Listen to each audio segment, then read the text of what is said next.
चमक होती है। रजनीगंधा सिल्वर पर्ल्स, सिल्वर कोटेड इलायची। गेम्स, मूवीज और म्यूजिक के 71,21,302 मिनट, ये सब फिट होता है एक छोटी सी दुनिया में। Free music, movies and games only on Airtel, the smartphone network. The humanities makes us ask the big questions. What's it all about? What's the purpose of life? What does it mean to lose someone? What is loss about? Nature of the human being, guilt and innocence. It's like the pulsating brain of the universe. More than a place, it's a spirit of inquiry. Major intellectual crossroads of the universe. There's a sense of curiosity, excitement. Issues that won't stay still in one The discipline. Humanities Center is really the beating heart of this university.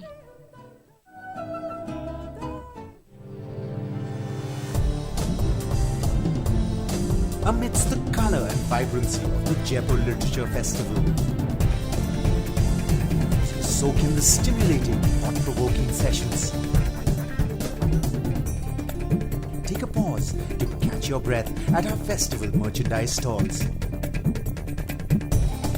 And choose from a range of products especially crafted to take the magic of the festival back home with you. All products will also be available online at directcreate.com/JLF16. Remember, you first saw them at JLF16.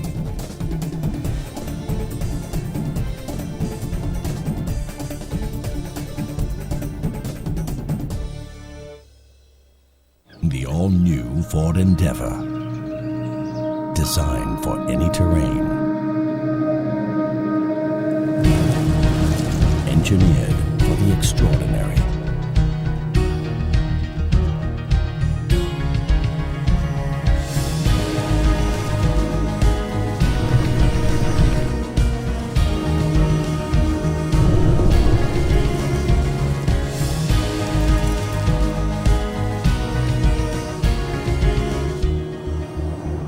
Our best innovations in our most capable SUV, the all-new Ford Endeavour.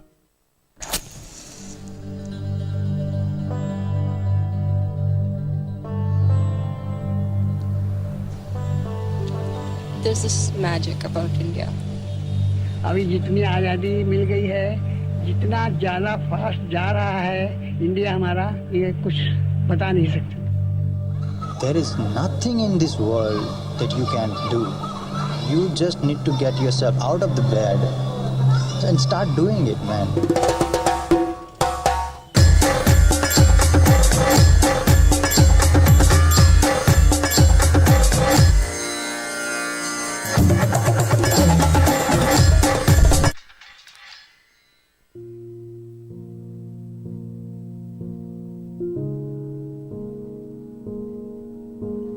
He was asking me, is it going to rain? They don't know what's going on in the world. I'm the most educated guy in this village. I'm the only guy who can speak in English. So I have access to internet. They don't know the uses of internet. They can't imagine that internet can be used for education purpose.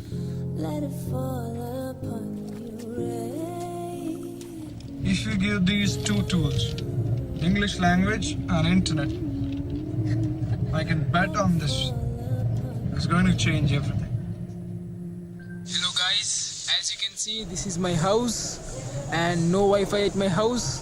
This is my neighbor come friend, no Wi-Fi in his house, but yes, Wi-Fi is there at his neighbor's house. Yeah, so me and my friend come neighbor sit here and used my neighbor's house Wi-Fi. India is a country of brotherhood. We have one Wi-Fi router, but 5 families use that Wi-Fi router.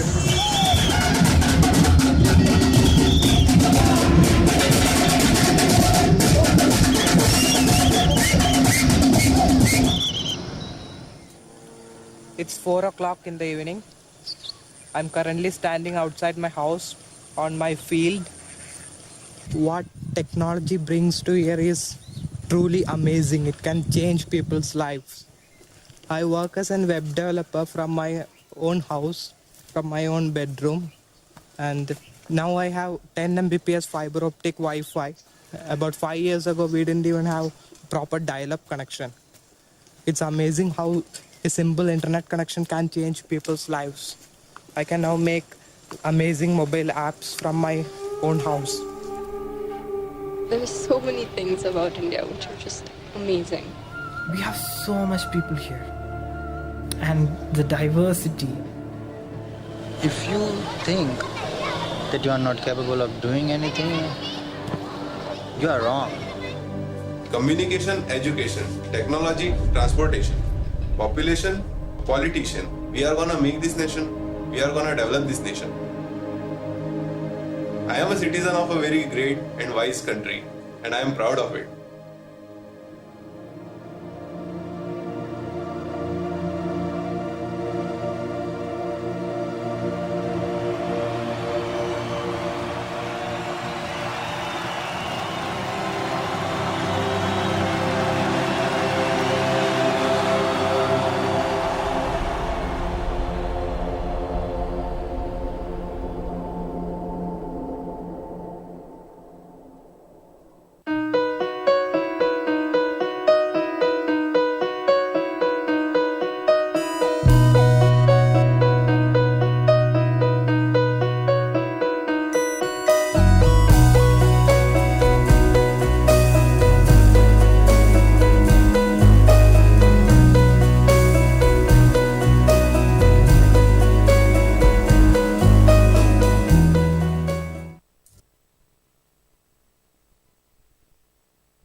Please take it.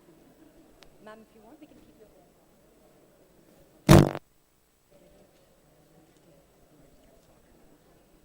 Thank you so much, Miss. Ma'am, thank you. Right? Please come.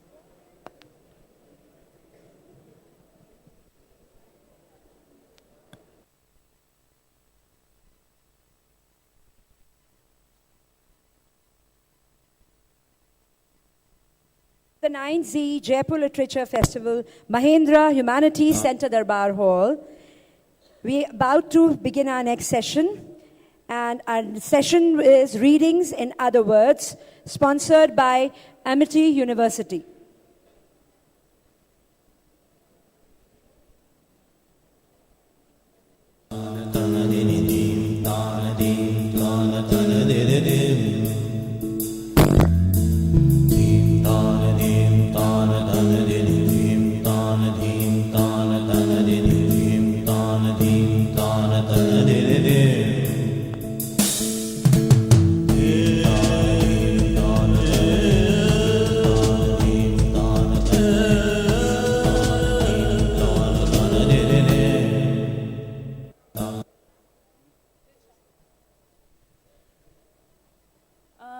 Welcome everybody.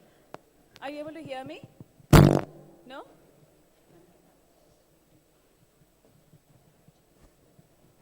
Hello? Is this better? Okay. Welcome everybody. I'm Rita Kothari. I have with me to my right a very well-known writer from Gujarat. Her name is Ila Mehta. She writes as Ila Arab Mehta. And I have to my left Priya Sharukai Chhabria. Ila Ben is a creative writer. She writes short stories, she writes novels. She's one of the foremost and leading writers from Gujarat. Yeah. This is a very dramatic entry.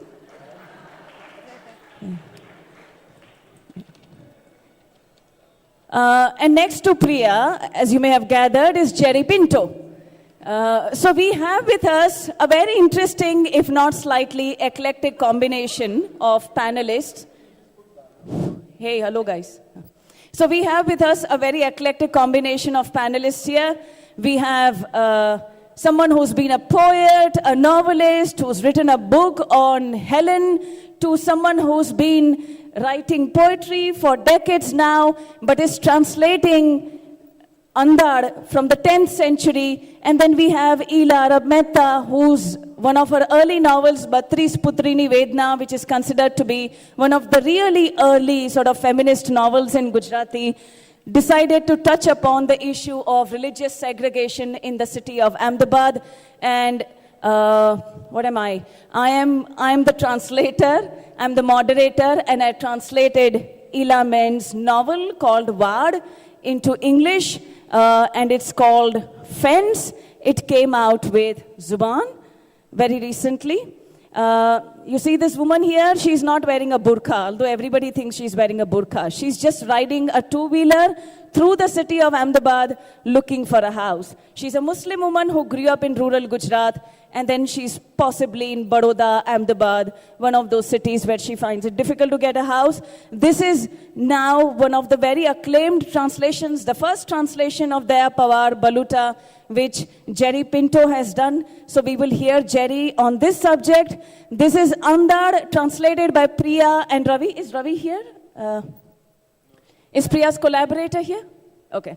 So translated by Priya and Ravi. Andar has been translated earlier by other people, but I think the magic of this particular translation is that it tells you not only that the original is plural and very often elusive, but also that translations can be as many as the original, and there can be extremely erotic, extremely sensuous, mystical, divine poetry, and a divine relationship with God can take the form of the sensuous, which is what this translation does in an extremely audacious, adventurous, and a full-throated manner. So, thank you very much. Welcome to this panel, Jerry, Priya, and Ilaben. What I'll do is to sort of begin by asking each of you maybe just one central question about your recent work, and then perhaps we can just leave the panel open so that we can ask each other some questions.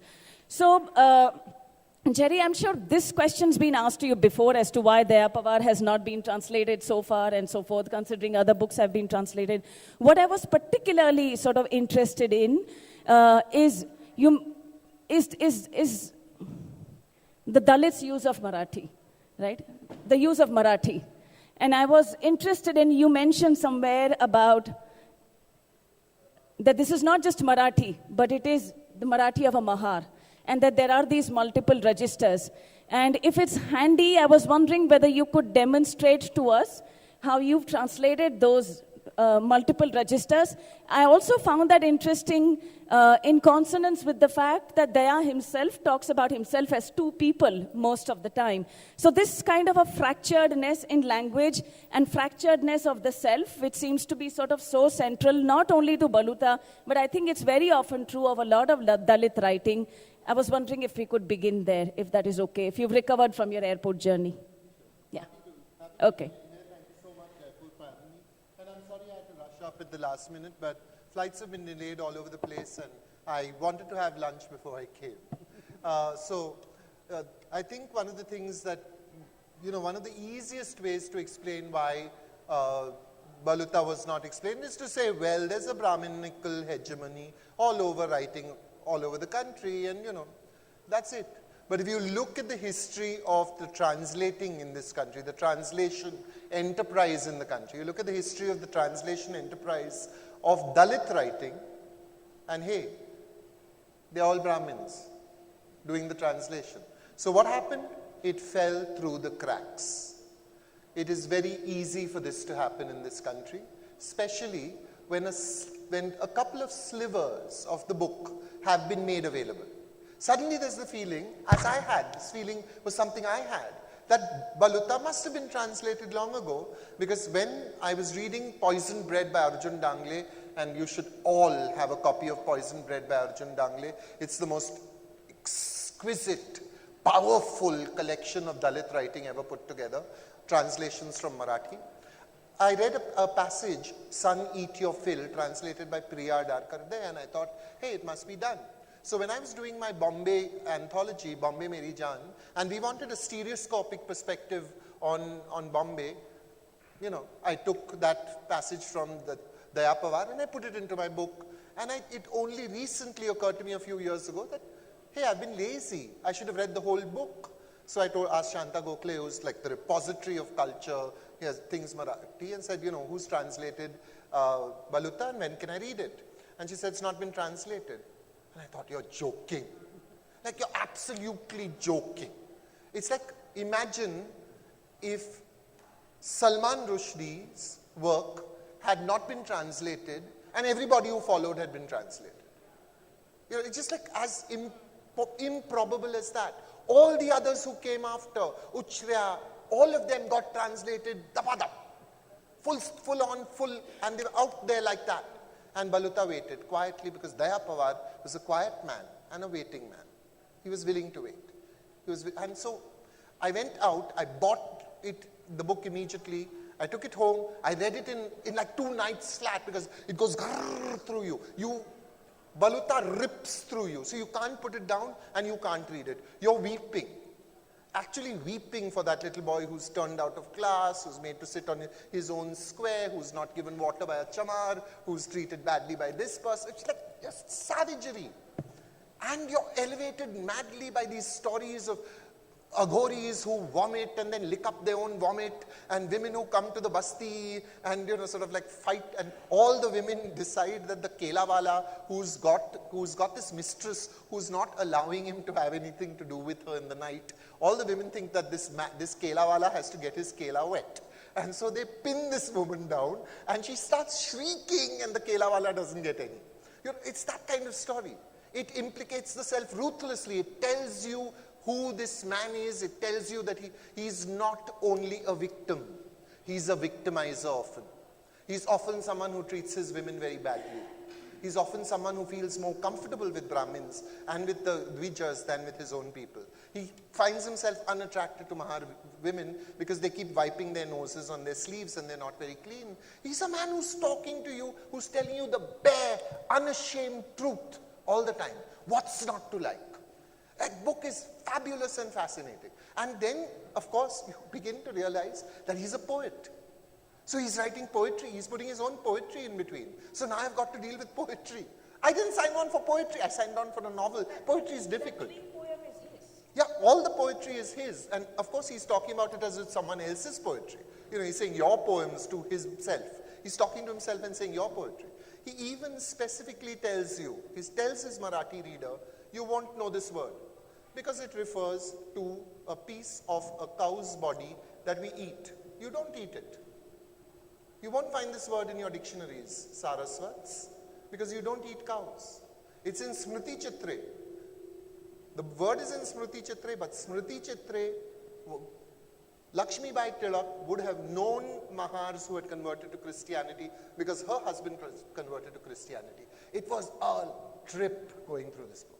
It was like racing through Marathi. It was like an exercise. It made my first essay in translation, Cobalt Blue. That was like training wheels. Walk in the park, man. Seriously. Here, you're dealing with someone who is talking about a divided and fractured self, torn between the city and between the countryside. And yet Cobalt Blue doesn't have a very specific subject position of the kind that Baluta does, right? It's very gender elusive. Yeah.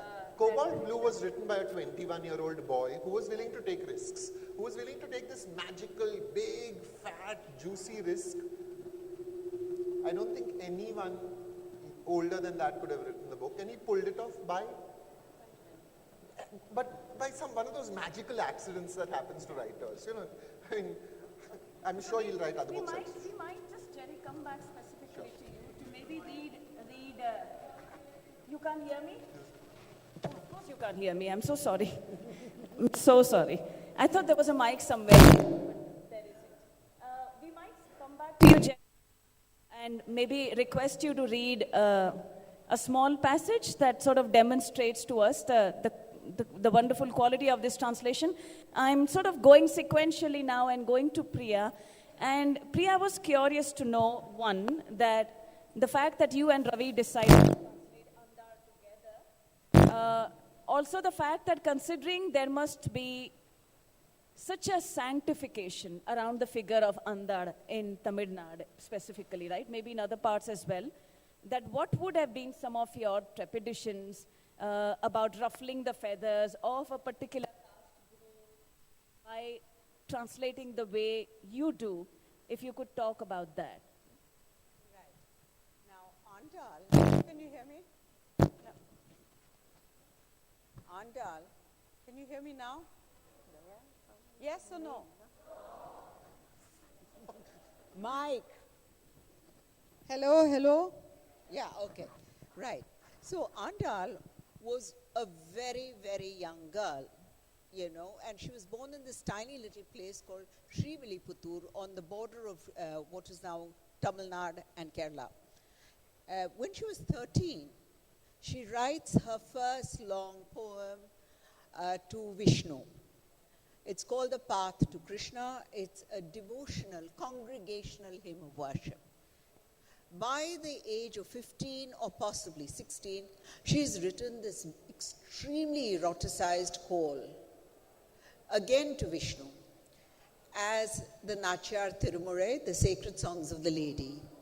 And you know that this girl who has just stepped into puberty, you know her hormones are running, just splurging out of her because her desire is so intense. She believes the body is the site of the sacred and asks God to caress her in the most intimate and also violent ways sometimes. This is this young little girl of 16. Soon after, the legend goes that she merged with her preferred god, Vishnu, in the temple of Sri Rangam in Tamil Nadu. They say there was a flash of light and she was no more.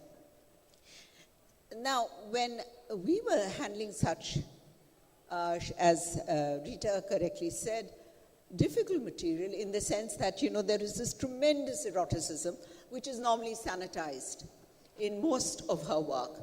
What we have are repeated readings, repeated dance dramas which deal with the first song, which is congregational. She pretends she's a gopi girl, a devotee of Krishna, and goes from town to town, from girl to girl, trying to awaken her to this life of divine rapture. And Andal doesn't stop there. She goes right up in her poem to heaven and asks the gods to wake up and say, hello, I'm here. Now I want to serve you. So she's breaking down every barrier as she goes by. This is permitted because it is, as I said, sanctified. Nachiyar, though it is repeated and recited, it's written in classical Tamil, which people don't understand. So you don't know exactly how, shall I say, erotic it is, you know, but it is not the favorite one that is from Andal's oeuvre. There's, however, one song from the Nachiyar Tirumurai, and this speaks very much about our culture, I think. It's the sixth song, right almost bang in the middle of the book. It's a song about a dream, where she dreams about getting married to the god. And she's fascinating. She documents the dream step by step by step, so powerfully that even today at every Vaishnavite wedding, this song is sung. But the other songs are not. And when I read her, I thought she was a poet divine. And Ravi and I got together almost spontaneously because we'd, of course, loved each other's works. And we were good friends, and we decided, yes, we must translate her together. Now, I think Ravi, in a sense, is following the old Bhakti male poet model. You know, when men have to lose power, as it were, before God, so they adopt the voice of a woman. This happens in feudal society, And I think Ravi, this 6-foot-something New Yorker from the 21st century, has made this wonderful leap to sing to you in the voice of a 13-year-old mystic girl, a slip of a girl from the 9th century. Okay? I always knew Andal. She's like inhaled air if you live in Tamil Nadu. You know, she's just everywhere. But when I started reading her poetry, I was stunned. Because what she does, her verses are very complex, they're dense, they're powerful. But what she does is she follows Sangam era in Tamil literature, Sangam era poetics largely. And Sangam era is about 2 BCE to 2 CE. And it's a very complex, dense, sophisticated way of writing poetry. And also, what Sangamira poetry does is it offers you not just one reading, but at least 3 different ways of reading. There's the literal, which you read. Then there is a parallel reading, which you have to devise, which could, and then there is a third possibility. It's called the inset, which sometimes seems almost the inverse of what she's saying. So it's this plunge. And I think this plunge is absolutely true of Andal. She's an Alvar saint. The Alvars were called mystics who submerge themselves in bhakti. And when you're translating Andal, you have to go into free fall. If you don't just go deep sea diving, you're lost. It's that kind of passion. Wonderful. Unlike Daya and unlike Andar that have stayed with both of you for a long time, my discovery of Vard between its publication and my translation of it was very short. So in a highly sort of a polarized society that Gujarat is, in a highly segregated society that Ahmedabad is, it was just amazing to come across a novel that talks about this in a way that fiction, in a way that Gujarati literature so far hasn't, as to how did Ilaben come to talk about what she does. What does she want to tell us about Fatima Lokhandwala's story in the novel Vard, which was then translated as Fence? I'm going to ask Ilaben to tell us that. Thank you, Rita. Thank you, organizers of festival. This is first time Gujarati novelist. Actually, I am an Indian writer writing in Gujarati, I must say. But somehow or other in our country now, all the provinces all the states are now different languages, and they are all cut, they are all bifurcation. So we don't get a chance to meet you all people unless it has been translated into English. So for me, it was indeed a jumping of fence. Oh my God. Yes. Because when I wrote, I had no idea. But most of the books are sent to magazines, and they just write 2-3 lines that we have received this book, this is the content, and this is who is the writer. Just a note. But Rita Ben read the note. Immediately she called me. She bought the book and she immediately called me, and I was really very happy, not because I am getting promotion or because something else, but because it is opening doors of one state to other. Now, how I came to know about Fatima Lokhandwala means who is Fatima Lokhandwala? First of all, I get number of magazines, just people send me because I am a writer. In one magazine, they had invited some readers to write about what is my home to me. That was a short essay type things. And here one lady, Fatima, not her name really, she's Muslim, now she's employed in a college.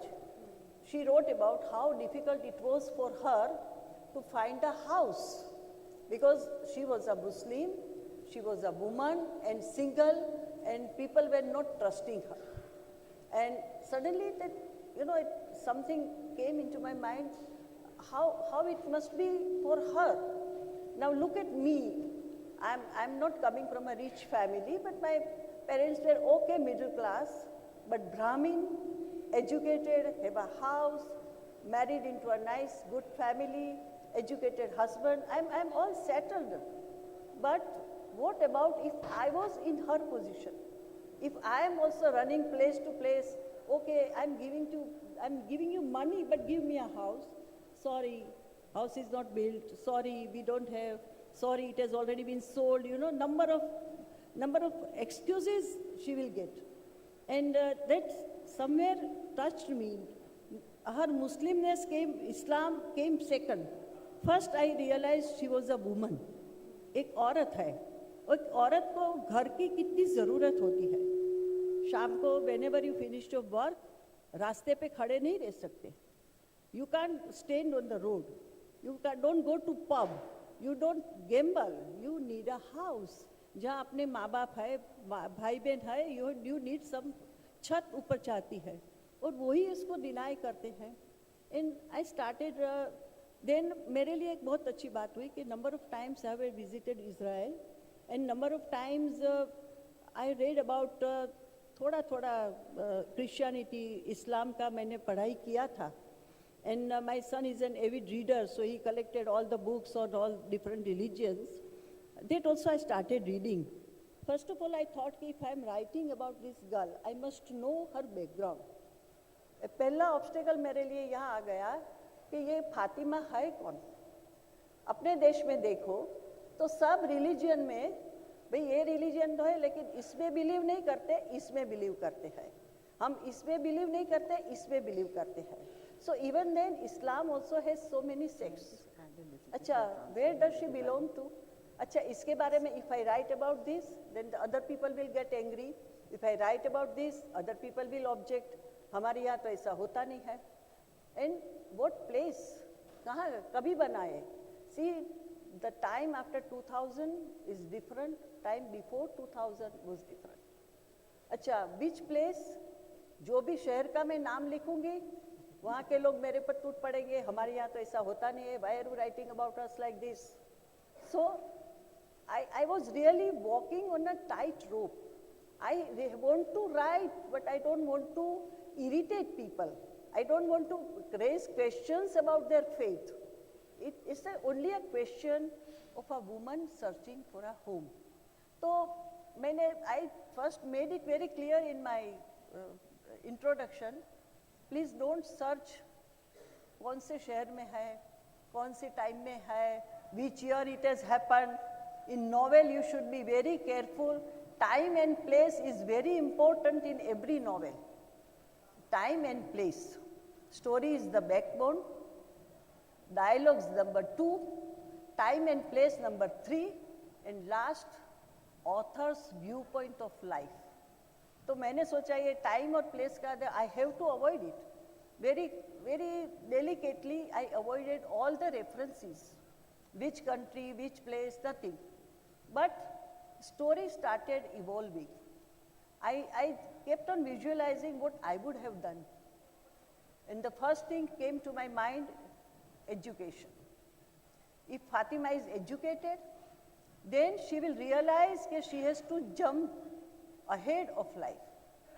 In human beings, every human being is trying to jump the fence and go further. कोई भी आदमी अपनी position से सुखी नहीं होता. Everybody wants to do one step ahead. पैसे नहीं है या एजुकेशन नहीं है, मैं नहीं पढ़ा तो मेरा बेटा पढ़ेगा, ये नहीं है तो ये करेगा. See, हमारी स्थिति, it's a human ambition. तो उसके बारे में I wanted to write. And ये जब when I started writing, it was only just 1 month, not just rough draft. I wrote a short story actually. When the story ended, I realized that this is a material for the novel and not for the story. So I kept the story aside and started writing. And only after 1 month, my husband passed away. And I just folded it. I said, I don't know what to write now. It's totally blank. Luckily, only after 15 days, my children came to me, put pen in my hand, give me a table, chair, Mom, please go ahead. And I realized that that is what my Fatima is also going to do, go ahead. And I started writing. Slowly and slowly the story started, and suddenly it came a point when number of readers have objected. Because Fatima has an elder brother who goes for further education in a city, and he immediately becomes a radical Islam, fundamentalist. He is very angry with these people. Why these people are behaving, why they are not accepting our religion, why they are doing this, why. And he starts at brainwashing Fatima. And Fatima is very firm in her mind that my religion is not the religion of hatred, is not the religion of killing innocents or anything. My religion is progress, peace. Now she is very firm in her mind. I can go deep inside like why this happened, but you know, I wanted to avoid any confusion. I don't want to create controversy and become popular. It is a wrong way. I don't want to create controversy and then people start writing about me. As a writer, I believe in jumping fence, but at the same time, harassing other people or creating controversy is not in my blood. Now you see, Fatima is studying. She goes to college also, and then she starts searching for the home, but the same block comes again. And how she manages to overcome, how she manages to get a house for herself, that is the story of Fatima. Can I button?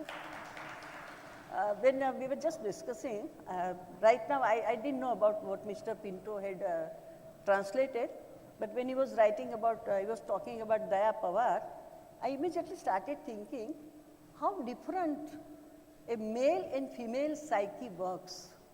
He is also coming from a poor down people. Fatima is also like that, but he is male, he wants to fight, his testosterone is prompting him to fight. He abuses them, he curses them, he does anything to harm them. My heroine is quiet, peaceful, she believes in peaceful solution. That is how a female psyche works, that is how a male psyche works. Well, I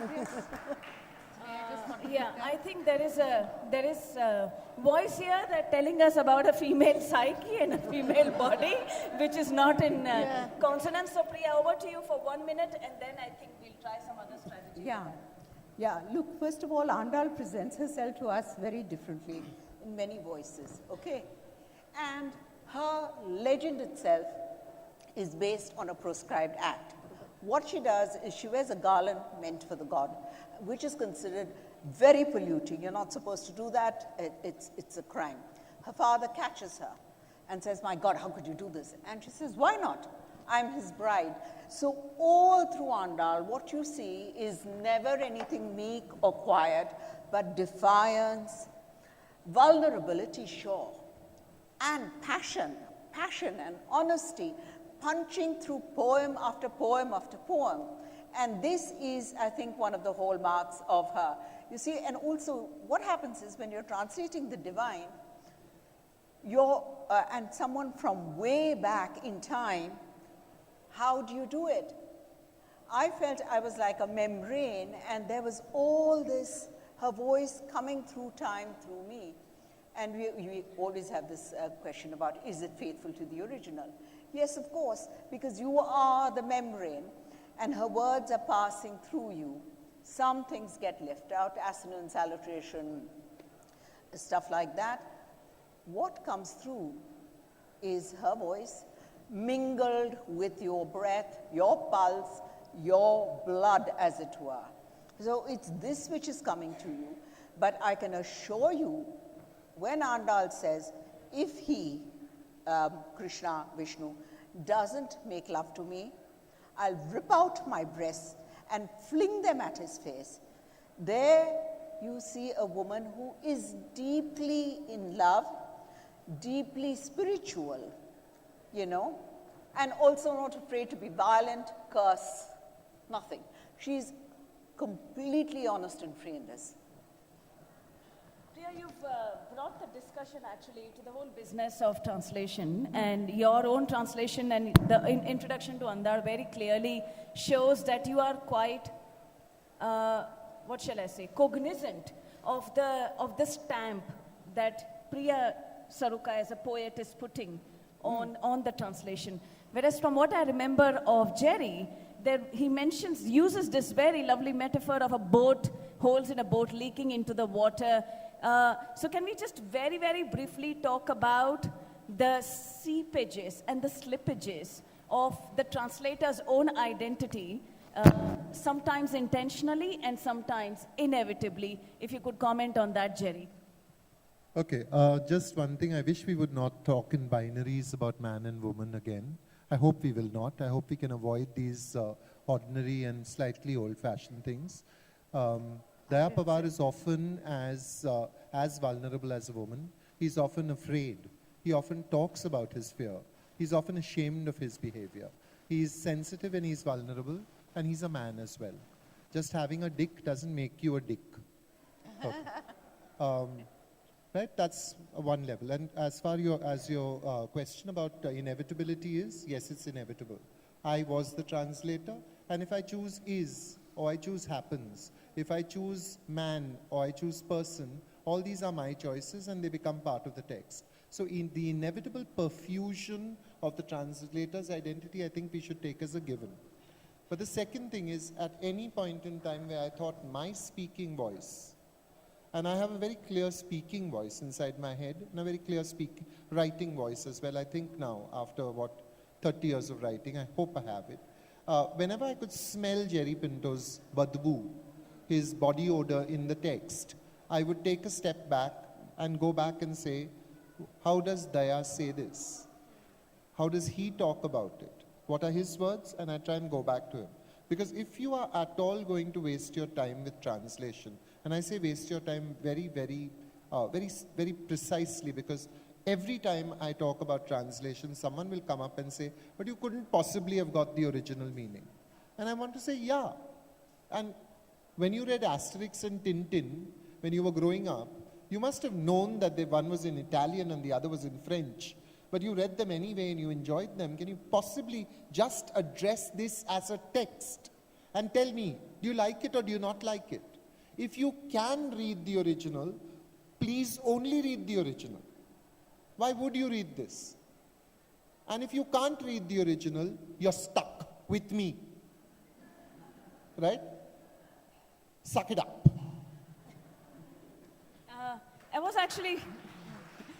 I was wondering if anyone on the panel has any question for each other. Yeah, lots. Oh, you're allowed only one, Jerry. Yes. Okay, yeah. When you're looking at someone like Andal, when this a very clear feminine voice, how is it to work with a male co-translator? Now let's talk binaries. You started it. Well, I'd just say wonderful, because what we did was we found out that, Andal, as I said, presents herself to you multiply, and we found that we have each a separate Andal and an Andal we share. So what we've done is, often we've given you two versions of the same poem, one in Ravi's translation and one in mine. And what's important here is I think we use different strategies of translation. Ravi tends to use a very elegant form, which runs consistently through his worlding. I keep using different forms each time, because that is the emotion that comes through to me. That is the pulsation that comes through to me. So there is this marked difference, but are both, I think, equally about her call. Like his version better than the other. That's a tough one. I know that each time I read Ravi, I loved his work. It just made me stand still. So I think, I hope Ravi says the same about my work when he reads it. I want to ask you about your translation. Yes, exactly. I wanted to ask you about your translation. I mean, you know, I'm getting the sense that the original author was a Hindu. I'm getting the sense, and forgive me, that you're a Hindu as well. And now you're both dealing with a voice that is supposed to come from the world, from an embattled world of Islam, because right now that world is an embattled world. Did you feel implicated in the embattlement when you were reaching through to the text and to Fatima? Yeah, I don't mind admitting this. I as much say this actually in the, I wrote a paper once called A Preface of One's Own. The translator can only talk about certain ambiguities and ambivalences in the preface, right? Because elsewhere, you have to sort of go back and sometimes denude yourself. So, Jerry, to be honest, my ambiguity or the embattled world of Islam, in the sense that you ask me, became bothersome through a particular figure in this book, which is the figure of Karim, which is Fatima's brother. That's right. Fatima herself, for instance, I'm also happen to be aware of the person Ila Ben has in mind when she's talking about how she was inspired by this particular story. So it is a real person in Gujarat who has not been getting a house, who wants to live in a mixed neighborhood, but even simple things are sometimes just impossible to get. So it's an issue that I'm very, very in sympathy with. I know a lot of my Muslim friends who simply don't get a house elsewhere, except for some ghettos.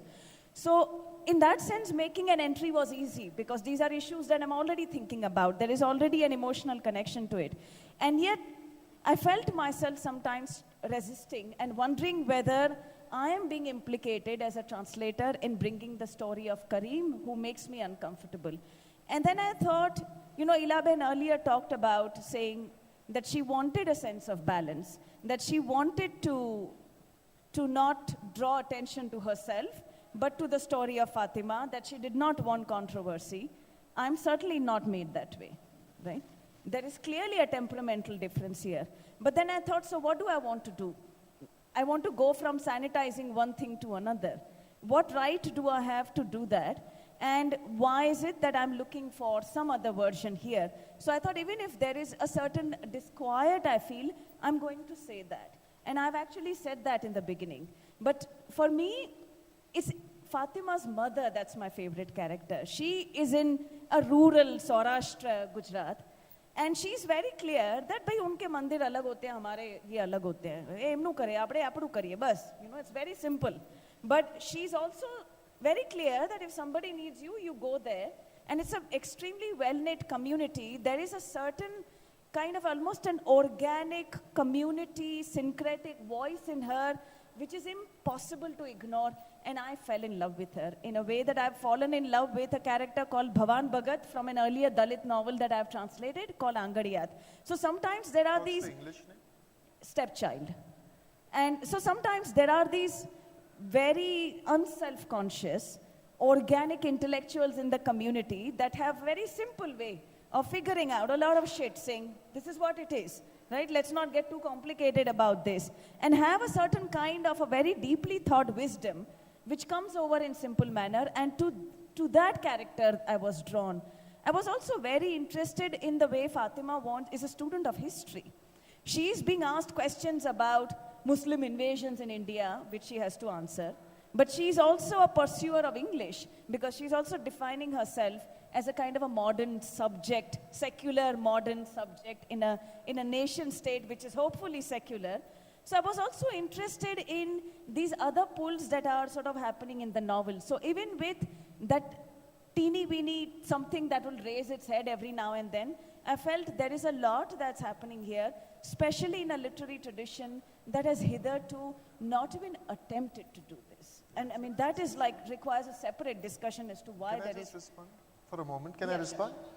I like what you said about that disquiet, because very often I'm now working on the Bhakti poets of Maharashtra, the women Bhakti poets of Maharashtra, okay? And most of the time they're just extraordinary women, okay? There's Muktabai, who looks, the general position that you think of Bhakti is like crouched at your feet, humbly worshipping you, God please come and whatnot. Muktabai has none of that. Muktabai is Einstein.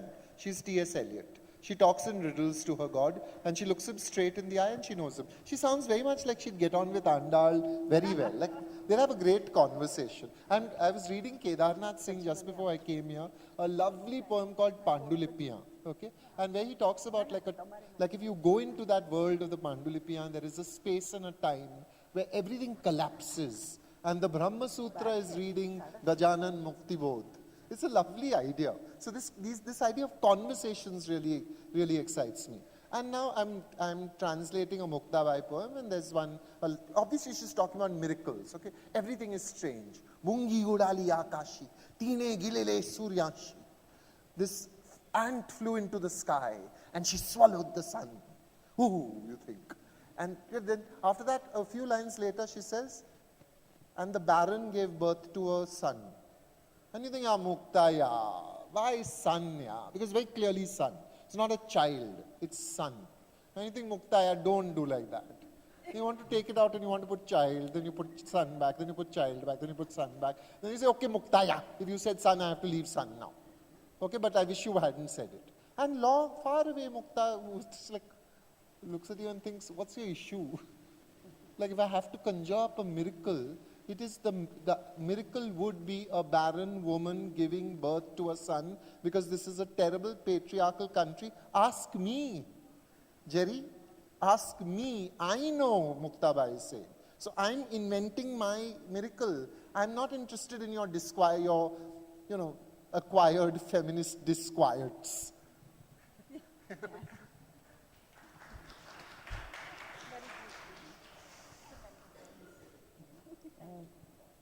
When Rita was explaining her difficulties as a translator, I'm reminded of one thing.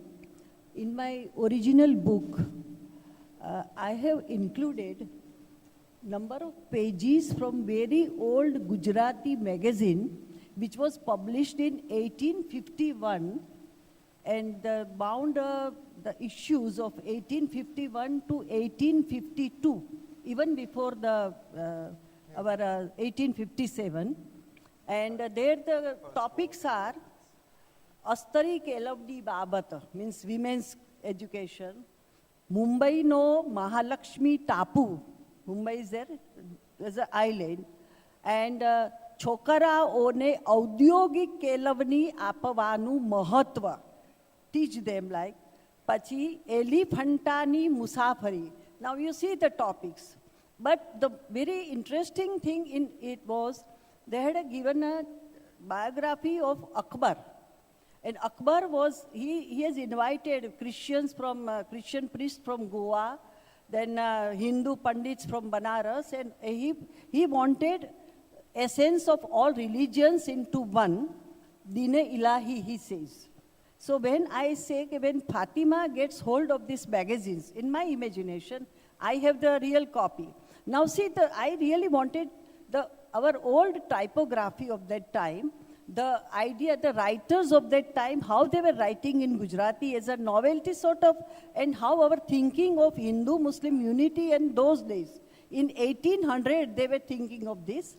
But Rita Ben said, look, in English, I can't bring this, because the typography and all that those who read English is not going to read Gujarati, so I have to omit this. But she wrote about Akbar and all. But Fatima, when she goes to give an interview, the interviewer asks her, what is about Hindu-Muslim unity? Why there is so much? And Fatima says the idea of unity comes from 1500 onwards, when Akbar started Dina Hilai. So we want to learn, we have to learn to live together. But Rita's position was really difficult.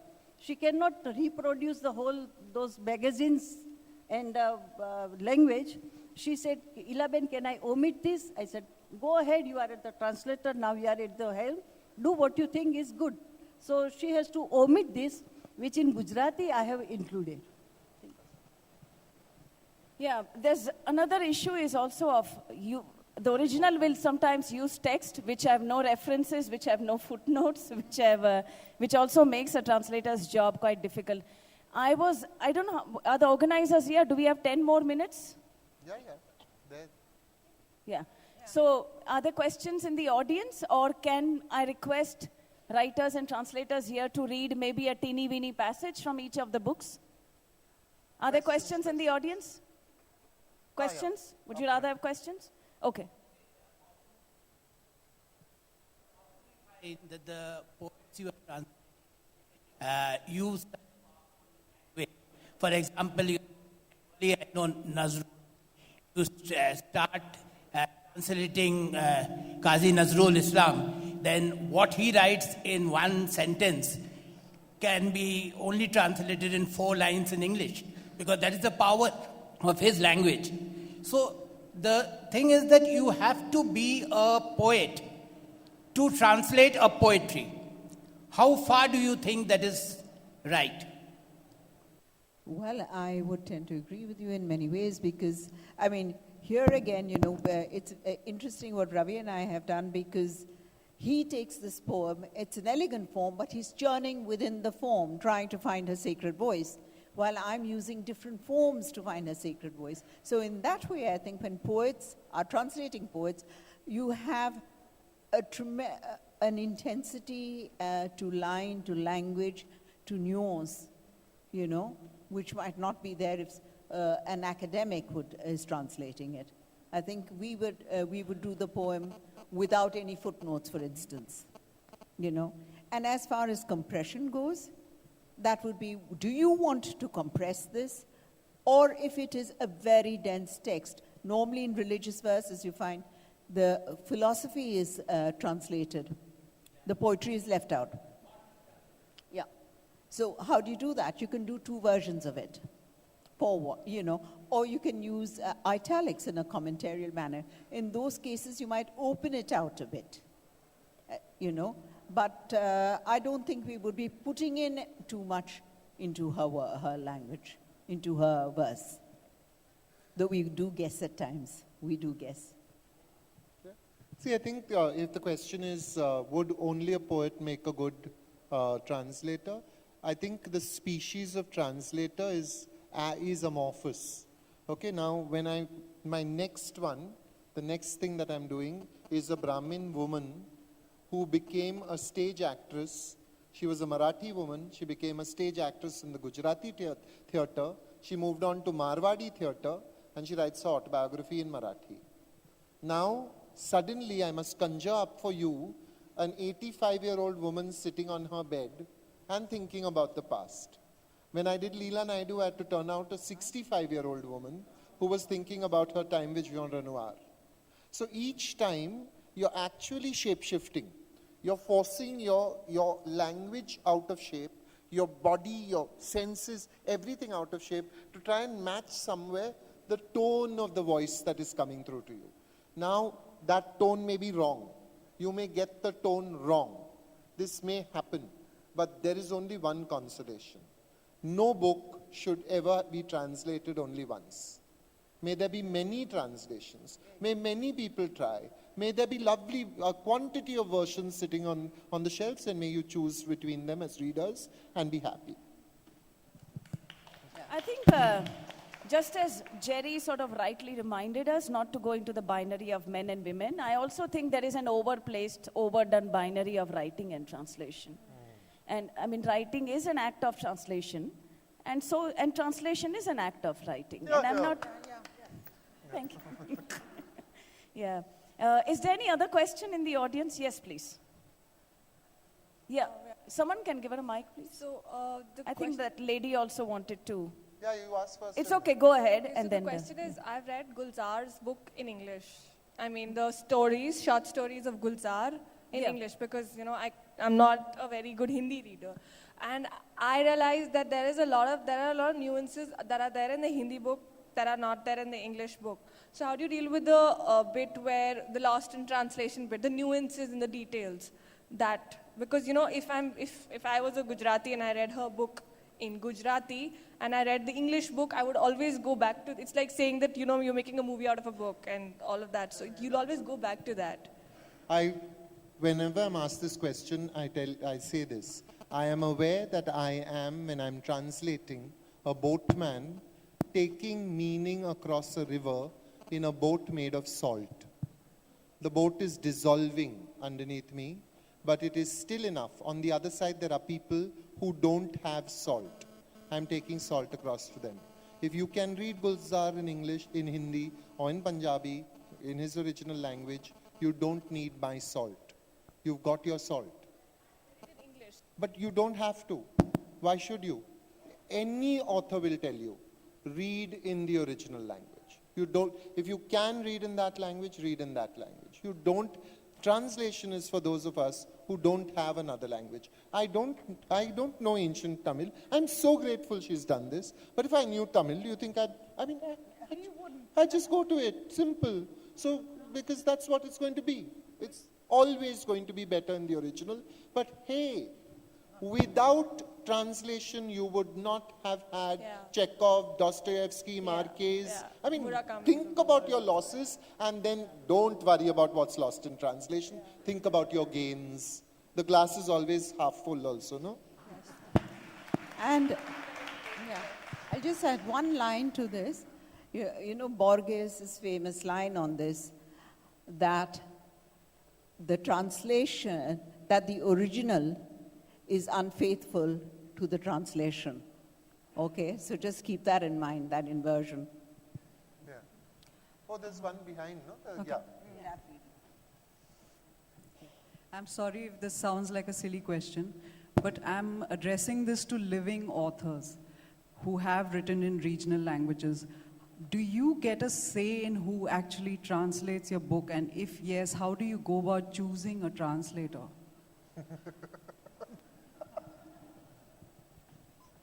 Madam, beggars cannot be choosers.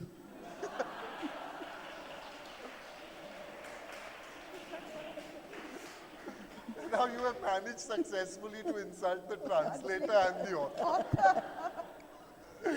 First of all, we don't have good translators at all. Those who are ready to translate.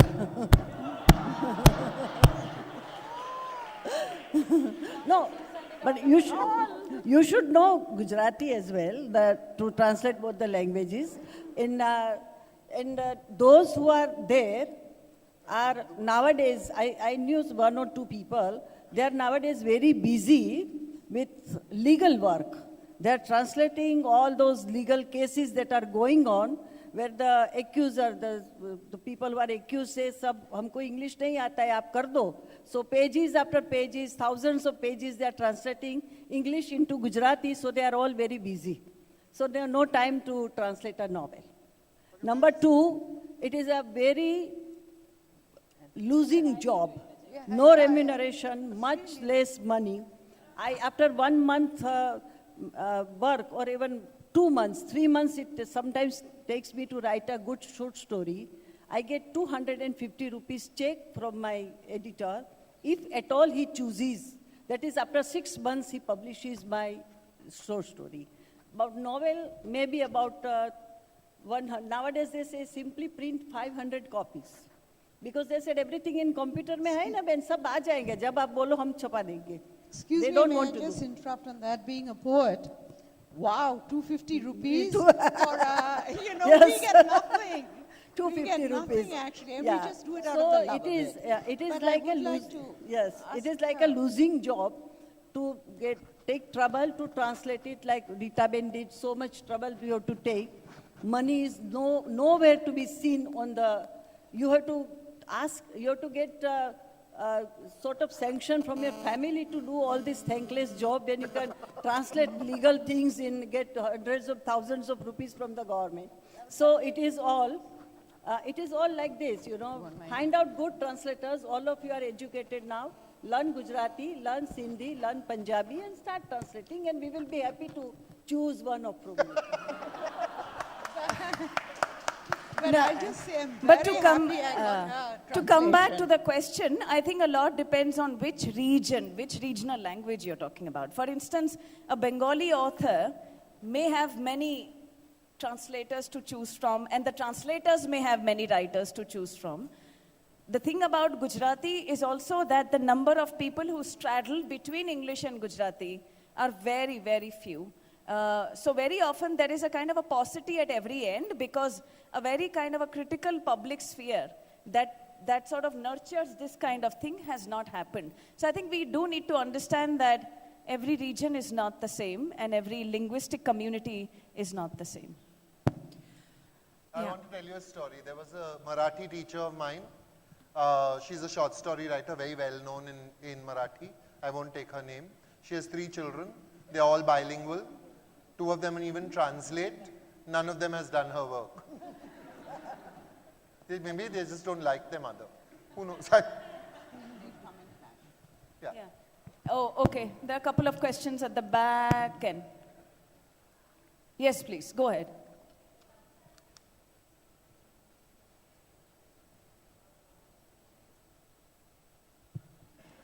Ma'am, once I read an article on translation. There I read that translator plays triple role. First receiver, second transplacer, and third is originator. So ma'am, please make it clear what is the meaning of receiver, transplacer, and originator. Ma'am, I think she said. She said ma'am, so it must be one of you she's talking. I thought we are not into gender and stuff. I thought it was very fluid, Jerry. Now it has to be you, man. Did you say man or ma'am? Okay. Originator, someone, think about Rita Ben over here, right? She probably, I'm guessing, does 80% of her reading in English. 80, 90, 60? In Sindhi and Gujarati. Most of the other translators I know do most of their reading in English. Yeah, and now you are saying you have to choose this book. Now if I have to choose a book, I have to read the books. Not that book, but many books. And then I choose one that I want to translate. That means I'm reading a lot of Marathi books and not selecting them. Now, this means as an originator, I am saying I'm reading 12 Marathi books this year or 20 Marathi books this year, but I'll choose this one and translate it. That's my assessment of this term originator. I am originating this project because I am the receiver from another linguistic sphere of meaning and now of value. I'm not saying that the books that I choose are innately valuable, but they are valuable to me. And I become the evangelist for these books. I now want these books to be better known in the Anglophone sphere from which I come. So now I turn around and I become the translator and I do the translation, and the next step is I put it out. So I become the broadcaster of it. I think it's in some senses a fairly mechanistic portrayal of the role of a translator. I have no problems with mechanistic portrayals, but I don't know that it is a very useful metaphor or a useful model. Yeah? I just think you can't. I think you do a lot of reading around the person you want to translate, but finally when you translate, I think you're completely in that person's thrall. And one of the things I personally love about translation is that yourself, as it were, goes down so much that any act of translation, in that sense, I think is a spiritual act, because you're always hearing another, and that other and their world reigns supreme. Yeah, as we move from,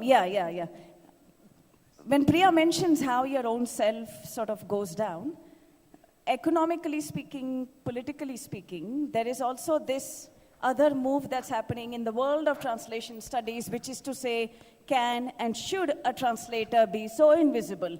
Because it also means that you do not recognize the translator, you don't remember the translator is hidden somewhere. And, although Jerry mentions Tintin and he mentions Marquez, we would be hard put if we could remember who the translators of these famous classics were. But this is also the way the world began. This is also the way a lot of literature crossed boundaries, came to each other, so that a Gujarati writer mentioned to me that I read Sharad Babu, but I didn't know these were Sharad Chandra's novels. And Rita Ben, I was wondering, why are these good Bengali women, these good Gujarati women eating so much fish? Didn't know. He didn't know who the author was. He didn't know who the translator was. So the world was also like that. It may not remain like that. I think these are very complex questions, but I do underscore the fact that let's not also go away thinking that all translation discussion is only between an Indian language and English. Some of us also translate between Gujarati and Marathi, Gujarati and Sindhi, and a lot of people do that. This should not orient the entire discussion in a particular way. I didn't have a chance to bring this up earlier in the panel. So on that note, I think I may safely now wrap up the discussion and thank my panelists, Priya, Jerry, Ilaben. Thank you all. We wish to thank Rita, Priya, and Jerry, and our sponsors for the session, Amity University. Very nice. We haven't had a chance to ever talk, and we were on a panel together, but your flight even this morning. Oh, there's a panel this morning? There was, no? Oh, Indian reader. Nice meeting you.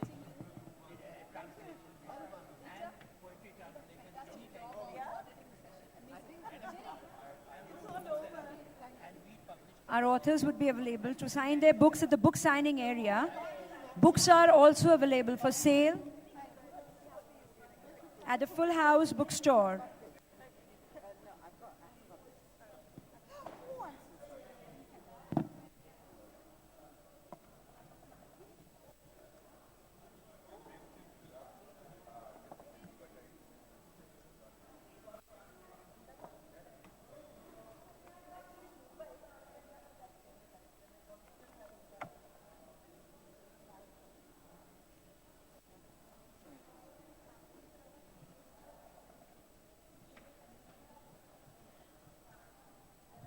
Our next session at Durbar Hall is from 3:45 to 4:45 p.m. More money than God, hedge funds and the making of the new elites. Sebastian Malaby in conversation with Mihir S. Sharma.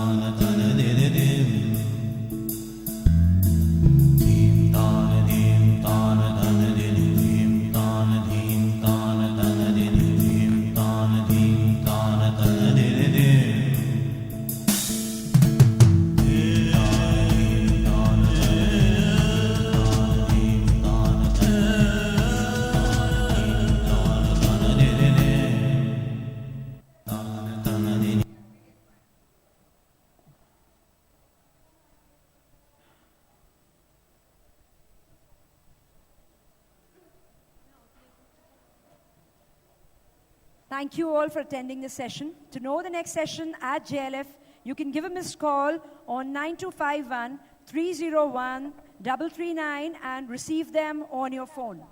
Collaborate with us in our attempt to save paper.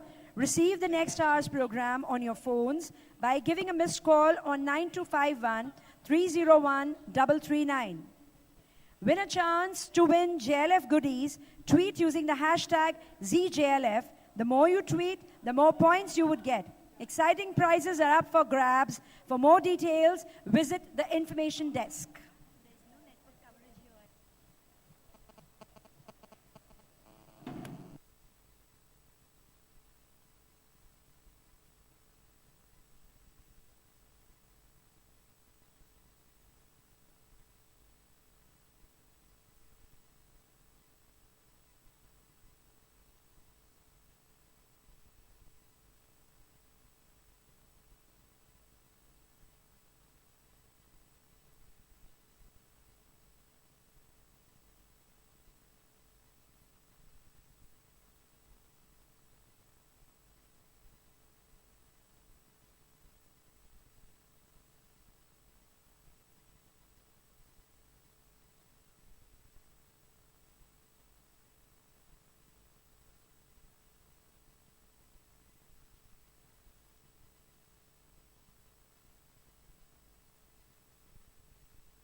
We thank our sponsor, Style Little Partner Z, in association with Rajnigandha Silver Pearls, powered by Airtel. Our venue partners, Google, Ford, Mahindra Humanities Center. Our supporters, Aga Khan Foundation, Dettol, Banega Swachh India, official cause of the festival, Amateur University, University Partner, Dove, Rajasthan Tourism, British Council, The Getty, Glenlivet, Amway, Kotak Mahindra Banking Partner, AU Financiers, NH Health, Healthcare Partner, Jan Mikalski, Coca-Cola Beverage Partner, YPO, WPO, Kingfisher Good Times Partner, Diggy Palace Hotel, Venue Partner, Rambagh Palace, Hospitality Partner, Inaugural Dinner, Le Meridian, Hospitality Partner, Writers Ball, Clark's Amaid Hotel, Music Stage Partner, State Bank of Bikaner in Jaipur, Indigo Domestic Airlines Partner, Uber Mobility Partner, Penguin Random House, Nestle, our media partners, Patrika Group, Red FM, Dainik Bhaskar, DNA, and Twitter. And we would also like to extend thanks to Royal Furniture for the lovely furniture on stage.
We'll begin our next session shortly. More Money Than God, Hedge Funds and the Making of the New Elite. Sebastian Mallaby in conversation with Mihir S. Sharma. Sponsored by State Bank of Bikaner and Jaipur.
Our speakers for the day, Sebastian Mallaby and Mihir S. Sharma.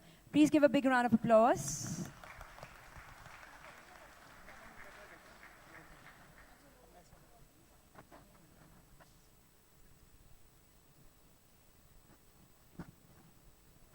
It's More Money Than God, Hedge Funds and the Making of the New Elite.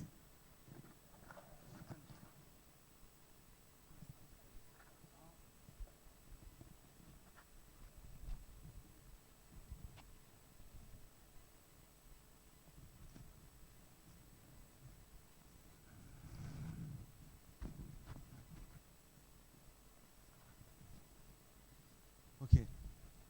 Can everyone hear me?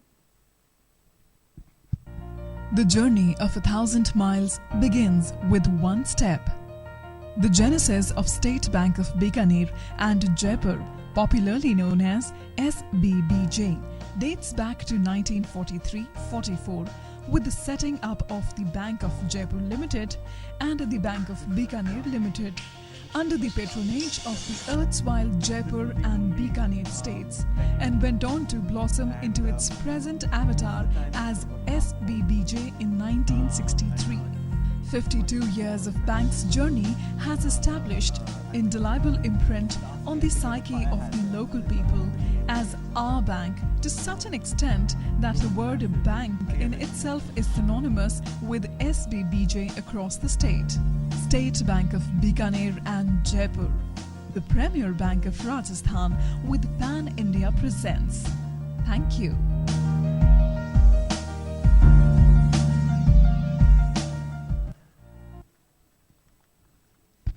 Okay. Can everyone hear me? Excellent. Okay, so we're very happy to have here at Jaipur Sebastian Mallaby, who lives in New York, works at the Council for Foreign Relations in New York, but is here as the writer of what is, at least to my mind, one of the most fun and most informative books that I've read on the inner workings of finance for a very long time. The book is More Money Than God, Hedge Funds and the Making of a New Elite. And the idea, when did this come out? 2011, 2010? Yeah, 2010. 2010. So this was, of course, just about a year and a half after the financial crisis of 2008. It was very fixed in all our minds at that point that people who work in finance are basically deeply evil people, and they are in some way determined to take our money. And hedge funds in particular were, for various reasons, considered particularly problematic. They were completely unregulated. The people who seemed to run them were taking home vast amounts of money. nothing bad seemed to have happened to any of them after the financial crisis. So clearly, you know, there was again more devilry at work there. Sebastian's book came out around that point and served as a very necessary corrective. It gave a lot of people a clearer idea about how hedge funds worked and why, in fact, they were not completely evil. In fact, they may not be evil at all, which was a bit of a shock, I can tell you, to the average reader. When we think about hedge funds, we tend to think of the late, of the 2000s, because they really got into the news then for most of us. But Sebastian, you have this lovely section in your book where you take an article from the 2000s and then another one from 1968. And in the New York, both of the articles in question are in the New Yorker, and they're both about hedge funds, and they're both saying almost identical things, about these secretive titans of finance who are, all this about, they're little secretive, so there must be something wrong with them. So why don't you tell us about, there's a great story in the first part of the book about how the guy who actually invented hedge funds, only he didn't call them hedge funds, he called them something very slightly different, which reveals the direction in which they've gone since. So I want to sort of start Sebastian off by having him tell us that story about the man who invented hedge funds. Well, thanks, Mihir, and it's great to be here. I mean, the idea of my book is to tell the history, the story of this sector. When I began, I didn't really realize how early back in time they went, but the first hedged fund, as it was called, was set up in 1949 by a guy who you wouldn't think of as a natural father of sort of modern, extreme capitalism. This was a guy who began his career, in fact, as a State Department diplomat sent to Berlin just as Hitler was rising to power in the early 1930s. And the first thing that this young diplomat did was that he fell in love with a beautiful German left-wing political activist. She was so beautiful that she boasted she could get her way into the finest hotel in London with nothing but a cardboard box for her luggage. So she was quite a charmer, and she used to run her left-wing political operations out of the maternity wing of a hospital in order to avoid detection. And pretty soon her besotted American diplomat lover was copying her political tendencies. So he enrolled in the Marxist Workers' School in Berlin, and when his girlfriend and then his wife, the same person, got involved in the Leninist organization, this young guy, A.W. Jones, was going all around Europe raising money for the Leninist organization. And in fact, I found a cable when I was doing my research between London, the Foreign Office, and the State Department in Washington saying, this young communist, should we arrest him? So it wasn't the obvious formation for the father of hyper-capitalist hedge funds. But nonetheless, A.W. Jones, in a more sober phase of his life, after the beautiful German had booted him out, he was husband number 3 and she was moving to number 4, he came back to New York and he needed to make some money. So what he did was that he improvised a new kind of investment fund which had 4 characteristics. And I argue in my book that these 4 characteristics in some ways still define what a hedge fund is. People often say to me, you wrote a book about this thing, so what are these things, hedge funds? Well, A.W. Jones had a few ideas. The first was that everybody who worked for him, including himself, had to have their own personal savings in the fund. So if they messed up, if they lost a bunch of money, it wasn't just other people's money, it was their own money. So they had an incentive not to take too much risk, not to be too crazy. The second thing they did is that they gave the managers an incentive to nonetheless look for the best ideas. So all the profits that the fund made, 20% were kept by the fund managers. So not only did they have an incentive to be avoiding too much crazy risk, but they also had an incentive to look and do proper hard research to find opportunities that would actually make money. The next thing they did was that they hedged. That's the name. And by hedging, what Jones meant was that sometimes you might have a view that Ford Motor Company is extremely well managed, but you had no particular view about whether the car sector was going to do well, or whether the stock market as a whole was going to do well, or whether maybe the economy, you didn't know, you had no view. You just knew that the managers at Ford were particularly good. Now, normal investing, you couldn't choose between which of these risks you wanted to take. If you bought a stock in Ford, you would be making a bet on the management, on the car sector, on the broader stock market, on the economy. But if you, at the same time, took a bet against General Motors, so that you were what's called long Ford, you own Ford, and short General Motors, so you're betting that they're going to go down, then all of the volatility in the car sector or the stock market is hedged out. And you are taking a pure bet that Ford will do better than General Motors. In other words, the management quality of Ford is better than General Motors. And because you've screened out all that unwanted risk about where the stock market is going or whatever, you can actually then leverage. That is, you can borrow money and buy more Ford and short more General Motors. So you expand the size of your bet with a given pool of capital. It's not risky, though. It's what A.W. Jones called speculative means, hedging and shorting and all that stuff, and leveraging. Speculative means, but for conservative ends. Conservative in the sense that you're not taking blind bets on stuff you didn't really have an opinion about. You are focusing on one thing you think you really know. You're screening out the other kinds of risk, and you're magnifying your position on that one thing. And I think, and this is the point, I'll wrap it up here with Jones, but this crazy guy who went to the Marxist Workers' School in Berlin turned out to have an idea which you could then apply to all kinds of investment strategies, where the essence is you don't take risk in a general broad brush way. You take a very neatly pointed pen and you put it exactly on the risk you want, and you take only that risk. So what is interesting here is sort of that lovely phrase, speculative means to conservative ends. Now, as I was telling Sebastian earlier, when we think of finance and we think of Wall Street in particular, it's very difficult to get away from, you know, the idea of these men in very expensive suits sort of standing around looking like Michael Douglas and saying greed is good. But the truth is, and this comes through in the story of hedge funds that Sebastian tells, that frequently the crucial part about how you operated a hedge fund or you operated one of these enterprises was to ensure that greed did not take over your investing decision. The people who allowed greed to take over their investing decisions were the people you wanted to take money off. So was there a sense in which the hedge fund elite always thought that they were better than the rest, that they were up against a world of suckers who were not in control of their emotions in a particular way, and it was their job to sort of take that, you know, to right that, to be on the other side of that trade? Yeah, that's right. I mean, I was always struck as I began this project that if you had four slightly misanthropic, contrarian, technically minded people setting up a boutique company on the west coast of the US and California, everybody thought that was really cool because it was a tech company. But if you had four qualitative, you know, contrarian, individualistic, against the system kind of people on the East Coast setting up a boutique company, that was probably going to be a hedge fund, and everybody said, don't like it, don't like it.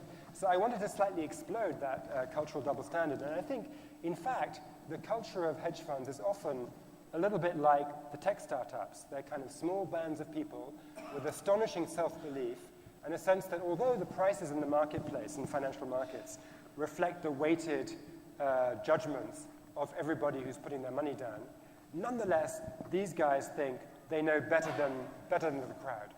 So it takes a phenomenal amount of self-confidence and also a phenomenal amount of actual legwork and research. You know, I don't know if it's out here yet, but in Britain and the US, The Big Short, the movie based on Michael Lewis's book, is just freshly out. And in some ways it's a fantastic movie because it shows the sort of oddity of these characters, and you know, it takes something to be that contrarian. You mustn't be a totally clubbable kind of person. But the thing that movie leaves out a little bit, I think, is the sheer sort of investment in knowledge that you need to put in to feel you have the conviction to put your money on something which everybody else thinks is wrong. So the investment in knowledge is very interesting. Sort of, you started with Jones and these financial ideas, you know, this very specific way to even out other risks and focus on exactly the risk that you know you want to take. And then in the late 60s and early 70s, computing power develops. And you suddenly have the ability to develop much more complex quantitative models than you did earlier, and to have a far greater knowledge of a particular market or a particular commodity than you did earlier. So there is one of these chapters in this book is about a company called Commodities Corporation. Yeah. Commodities Corporation, which among other things, was attracted investment from the great Paul Samuelson, the economist who wrote the textbook that all economists have to read. Why don't you tell us a little bit about how they married their computers and the mechanisms by which they analyzed the data with the strange ways in which they actually gathered that data, having people wander around Africa, for example? Sure. So yeah, it is interesting that Paul Samuelson, known not only for writing the kind of foundation textbook on economics, the first edition of which I think came out in '46, but then there were multiple editions, and it kind of defined economics. Part of what he would argue in these books, and indeed would testify in Congress, was that anybody who tries to make money, have a profession of managing money, would be well advised to become a gardener or maybe a plumber, do something useful to society, because really trying to take bets in the stock market, given that the stock market is generally a random walk, was just wasting their time trying to beat the market.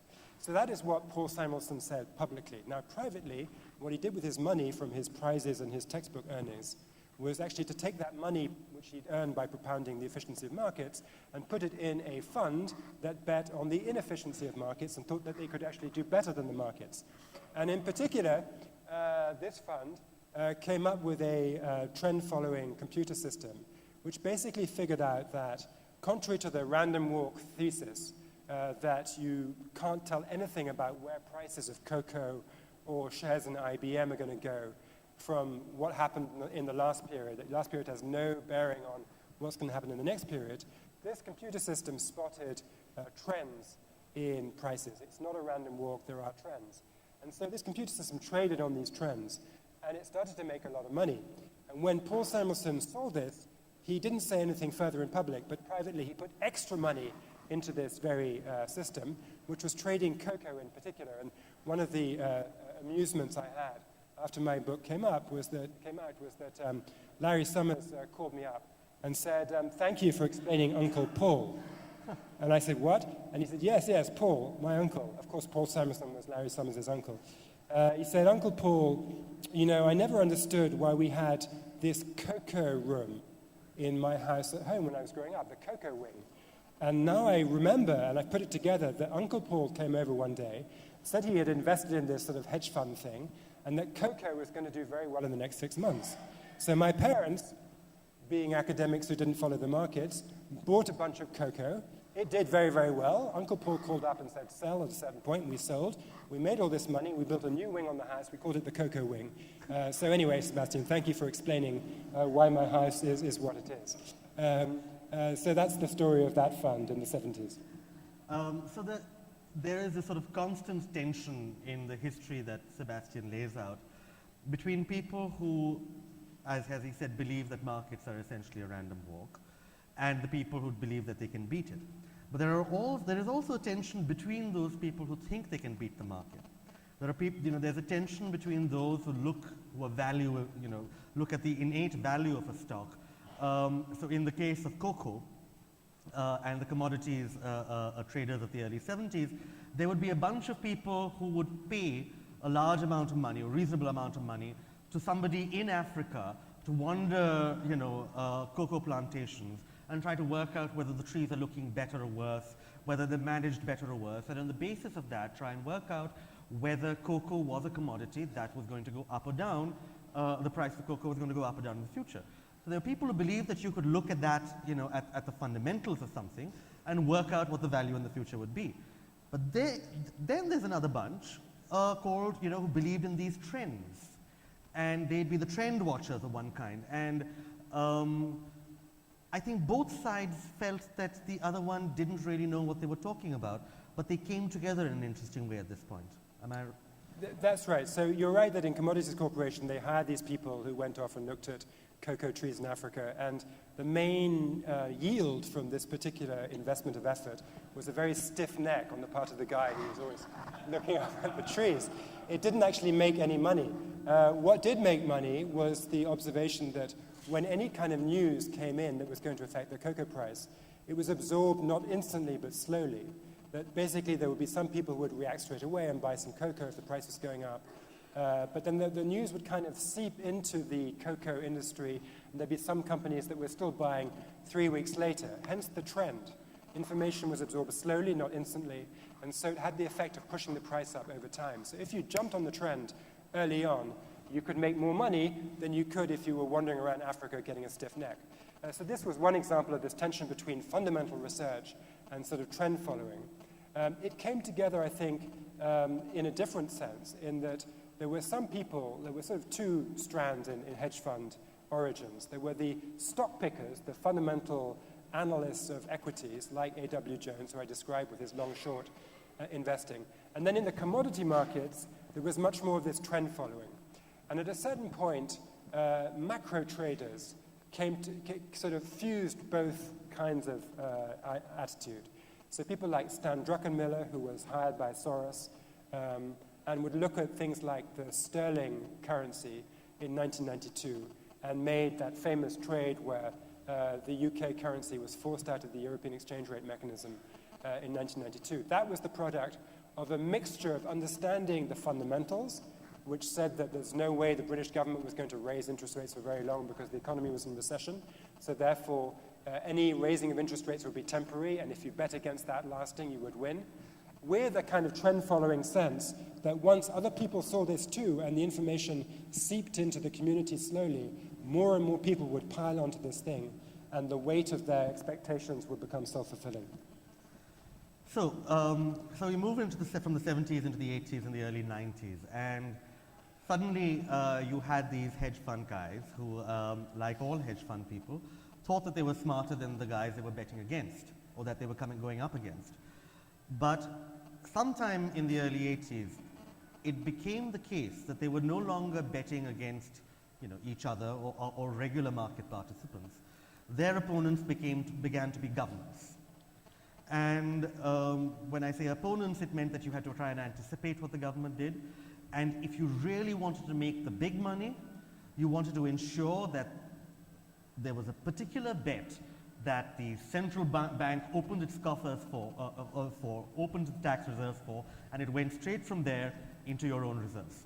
And there were a couple of them. You've just mentioned the 1992 bet that was taken against, by a sort of rogues gallery of hedge fund magnates against the British pound that led to a very humiliating press conference for the then Chancellor of the Exchequer, standing with his back to the Parliament, saying, we had to leave the, we've tried to defend the pound sterling for 3 days or 4 days, and 3 days, and it turns out that the great Bank of England and this country that once ruled the world can't deal with 6 guys in Midtown Manhattan who have decided that we're wrong. So that was a point at which I think that everyone woke up and discovered finance can be more powerful than governments. And there were a couple of other stories like this over the 90s. Which one is your sort of favorite? Well, in some ways, just to sort of explain how that happens a little bit, the premise of the idea that you cannot make money by investing, that it's a random walk, markets are efficient, therefore investment managers are not going to make money. The premise of all that is that everybody that you're betting against is also trying to make money. So if they're thinking very hard about whether the right price for Ford is £92, $92 or $94, and you think it's 94 and they think it's 92, you're probably going to be right 50% of the time, not more, because the other guys thought about it as well. But if you're actually betting not against another investor, but against a government which is doing something not because of a sense of the fair value of the UK pound, but rather because of a political imperative to defend the pound and keep it within a certain European exchange rate agreement, then your opponent in this bet is not taking a position based on analysis of the fundamentals. So if you're the hedge fund, you analyze the hedge fundamentals, it's pretty obvious that the currency should fall, and your opponent is actually agreeing with you, but for policy reasons doesn't want it to fall, you have the upper hand. Because basically, they don't even believe their position. You don't believe their position. They don't believe their position. In the end, if there's enough of you betting against the government won't have the ammunition to defend it. And I think, by the way, that actually there's something like this going on right now in China, that everybody understands the Chinese economy is slowing down, because it's slowing down. That's bad for the political legitimacy of the Chinese leadership. Therefore, they would like to have a cheaper currency because, of course, exports are good for their employment, but they don't want it to collapse. So they're in a position of sort of shoring up the currency and preventing it from falling faster. And everybody knows that, and they know that it's not based on sort of, the government would probably like it to be lower faster, that portfolio flows, private Chinese people who have money would like to get their money out faster. So in a way, the natural level of the renminbi is not a mystery. What's preventing it from falling faster is a political mandate. And I think any time a hedge fund trader sees that, they're going to pile on and they're going to make money. Other examples of this came in the 90s in Thailand, which had a peg in 1997, which famously broke, because again, it was obvious that pegging your currency at a level that made no economic sense was something which, the hedge fund traders could see didn't make sense, the government knew it didn't make sense, but the government just took a while for political reasons to admit that.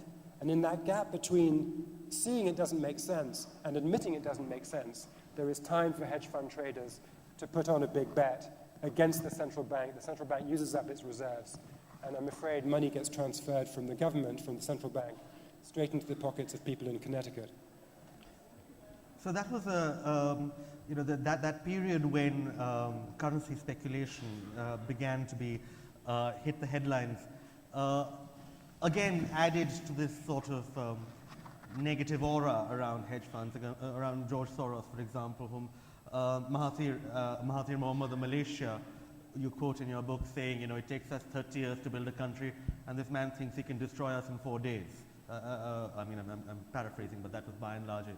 So the idea was that you no longer had any margin for error if you were running a small, open economy at that point, because the moment you made that margin for error, these guys would flow in with their vast chests and take all the sort of, ensure that you paid very, very heavily for having made that mistake. And you had to sort of retreat from your error as swiftly as possible. So I think by the early 2000s, these guys had already sort of cemented their reputation for being both good at their job, but also a little scary for governments. But while in the East, in Southeast Asia, there was this particular attitude. In the West, you began to see a sort of, not just deregulation, but a normalization of this kind of, or what you would earlier just see in hedge funds. That kind of behavior began to spread out into the broader financial system, even into institutions that should not perhaps be behaving like hedge funds. Is that broadly what began to happen in the early 2000s? Well, this gets a little bit to the book I'm just finishing now, which is a biography of Alan Greenspan. Greenspan obviously presided over the growth of these hedge funds in the sense that he was chairman of the Fed from 1987 to 2006. And so the story I'm grappling with in my Greenspan biography is sort of the making of modern finance. So it's the same period of time seen from the official perspective as opposed to from inside the cutting edge of investment people, the hedge fund people. And you're right that a broader phenomenon was taking place in the 90s and the 2000s. And that was the massive growth of shadow finance. That all kinds of non-banks that were not regulated suddenly exploded in size, exploded in the amount of money they were borrowing, the bets they were making. And a lot of that was done in a setting where the incentives were different from hedge funds. I began by saying that A.W. Jones created a great system where if the hedge fund messed up, the investors, the guys running the hedge fund, had their own money in the fund. So that was a good thing because that gave them an incentive to be careful. Now you think about Lehman Brothers, you think about hedge funds, so-called, that were owned by Bear Stearns. I don't really think of them as hedge funds. I think of them as the department of a bank.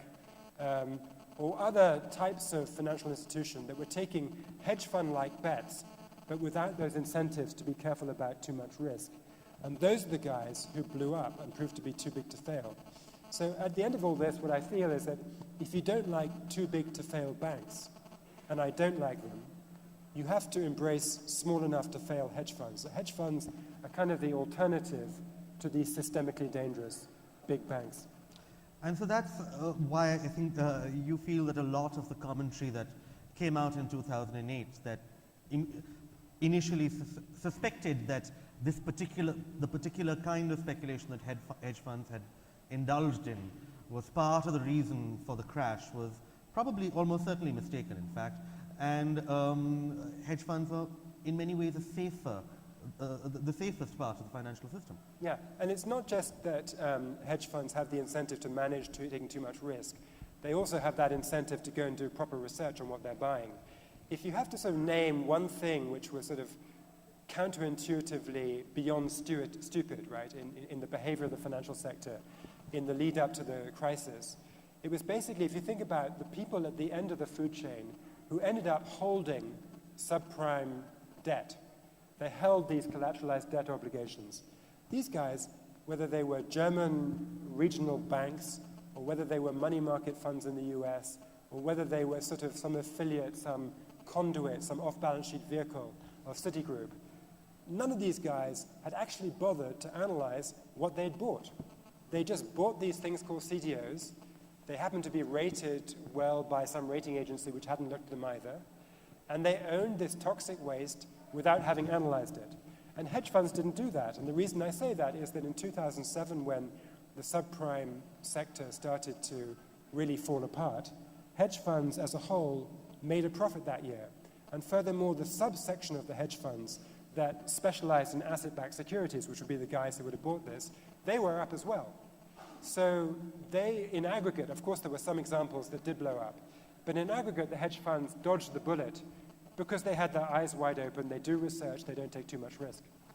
So throughout the story, what keeps on coming out is, and we've just sort of begun to look at this right now, that crucial to working out how a particular hedge fund can be better than all the others, or how one set of institutions, hedge funds, can be better at managing risk than a lot of other institutions like investment banks or regular banks, lies in the incentives and the pay and compensation structure, as well as other incentives, for the people who work for them.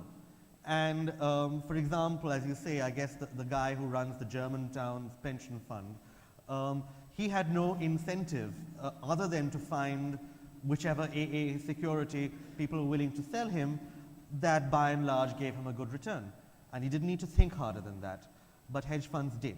So to what degree are the sort of internal incentives, the internal ways that people are paid central to the story, not just in differentiating hedge funds from other financial institutions, but in differentiating individual hedge funds, the ones that did really well, with those that didn't do so well? Yeah, that's a very good question. Because, of course, the hedge fund sector is big and there's lots of different kinds of hedge funds. And sometimes the incentives are less elegant than the ideal type that I'm really in favor of. So in my ideal type, at the beginning of the story of hedge funds with A.W. Jones, there was actually a pure 20% profit share. So if the fund went up, the managers kept a fifth of the profits.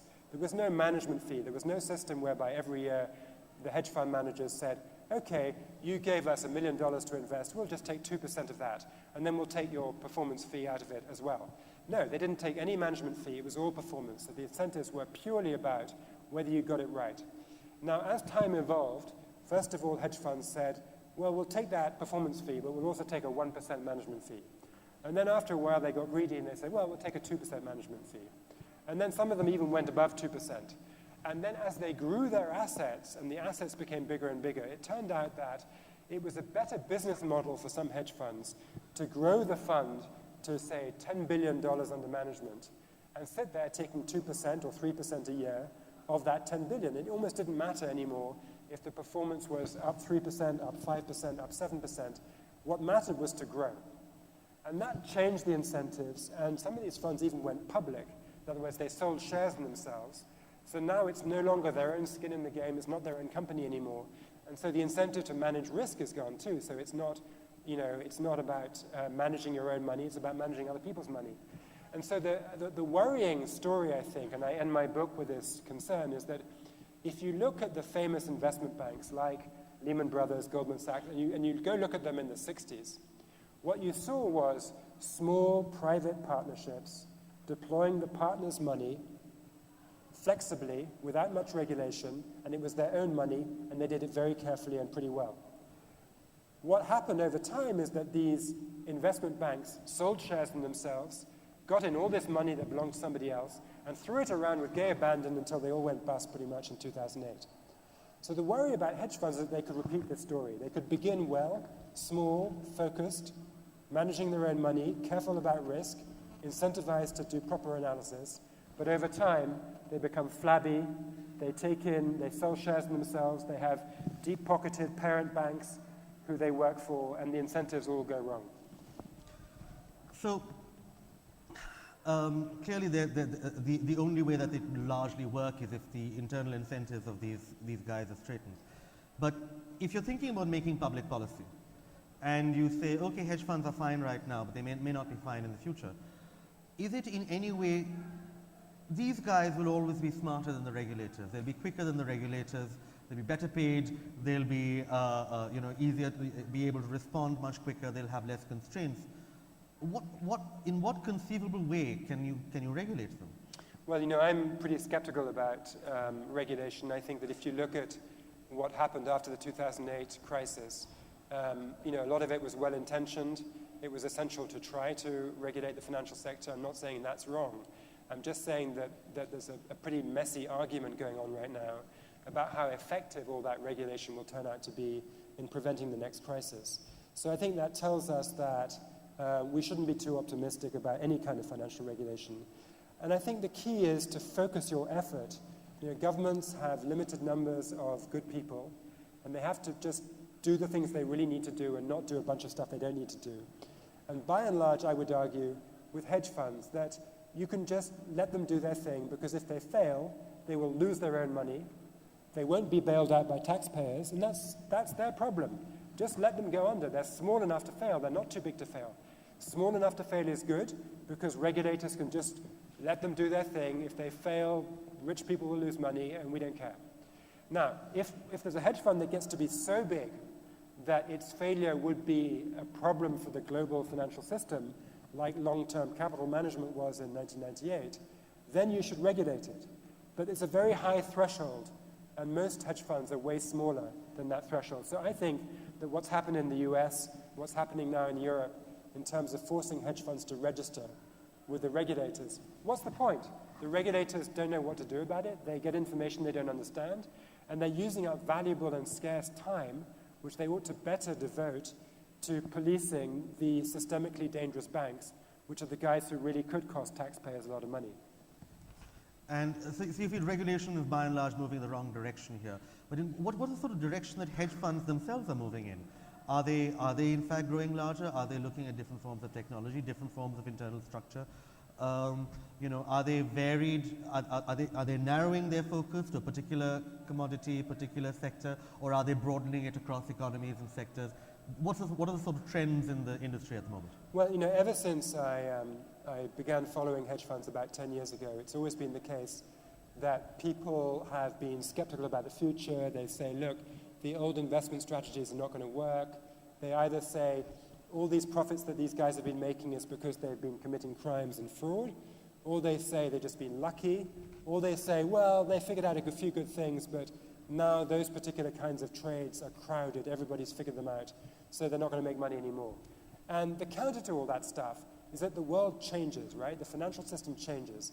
So new countries, whether it's Mozambique or whatever, Sri Lanka or whatever, which were not easily to trade in the past, might become easy to trade in the future. So that's one kind of change, more countries becoming part of the global financial system. Then you've got new kinds of financial instruments, and that might provide new opportunities to trade new ways. There's new technology, new computers. If you think about all the new data generated by online monitoring of consumer behavior through our smartphones, through our web browsing behavior, that's a wealth of data about what's going to happen next. And if hedge funds can get that analyzed, I'm sure they can make profits investing that were simply not imaginable before all these data were being collected. So I'm pretty clear that hedge funds will adapt, they'll keep on changing, they'll never be the same, but they're finding new opportunities because the world is always generating new opportunities. People have always said to me, you've just, you've written your book in 2010, that was the peak, hedge funds will now decline. Well, actually, the funds under management in hedge funds have gone up about double since my book came out. So it just simply isn't the case that this thing is petering out. And in fact, I think the future of finance is best understood by looking at the history of hedge funds. In some ways, I mean, if I were to sort of try and step back and take a social view of this, the period that hedge funds have really exploded from the late 70s till now is also a period in which inequality of income in the West has exploded as well. And a lot of people would say, okay, obviously one is a cause of the other. These guys are being paid so much. Isn't it in fact the other way around in some ways? That this is the classic method for rich people to give other rich people their money and see whether they can win it or lose it. And in fact, if the movement towards, if somehow that trend towards increasing inequality in the West were reduced, suddenly hedge funds themselves would struggle to expand their assets under management the way that they have in the past few decades. Well, I wouldn't go quite that far. I mean, so I called my book More Money Than God because I was reading something about J.P. Morgan, the original founder of the Morgan banking dynasty, who had amassed a fortune in sort of 2010 dollars, which apparently was 1.4 billion when he died. And he was known as Jupiter because of his godlike power over Wall Street. And of course, some hedge fund managers are making personally more than $1.4 billion in a couple of years. And so I figured, more money than Jupiter, J.P. Morgan, means more money than God. Okay, that's good enough for a book title. But I am a bit troubled by that. I don't think that hedge funds should be regulated or closed down because I think they are healthy for financial markets. I think that there will be risk in finance. I would rather have that risk be put into a small enough to fail hedge fund than in a too big to fail bank, which taxpayers like you and me will end up bailing out. So I want hedge funds to flourish, but I do think that hedge fund managers, when they make crazy profits, should be taxed more. So I'm fully in favor of redistributional taxation, and I think hedge fund managers have got away with far too much by claiming various loopholes that have allowed them to have a very light tax burden, and I'm not in favor of that. You do mention right at the beginning that one of the real innovations made in when the industry was discovered, that you can treat this as capital gains and you're taxed at a much lower rate than, in effect it's their income, but they're not taxed at an income gains rate because they're taking a share of the profits. It's capital gains, and this sort of loophole is extended for a really long time. There were attempts to close it a few years ago, right? Yeah, I mean, Congress now and again says it's going to close this loophole. It is a grotesque loophole. It's ridiculous that people who make the most money in the whole of the country just about pay such low average tax rates.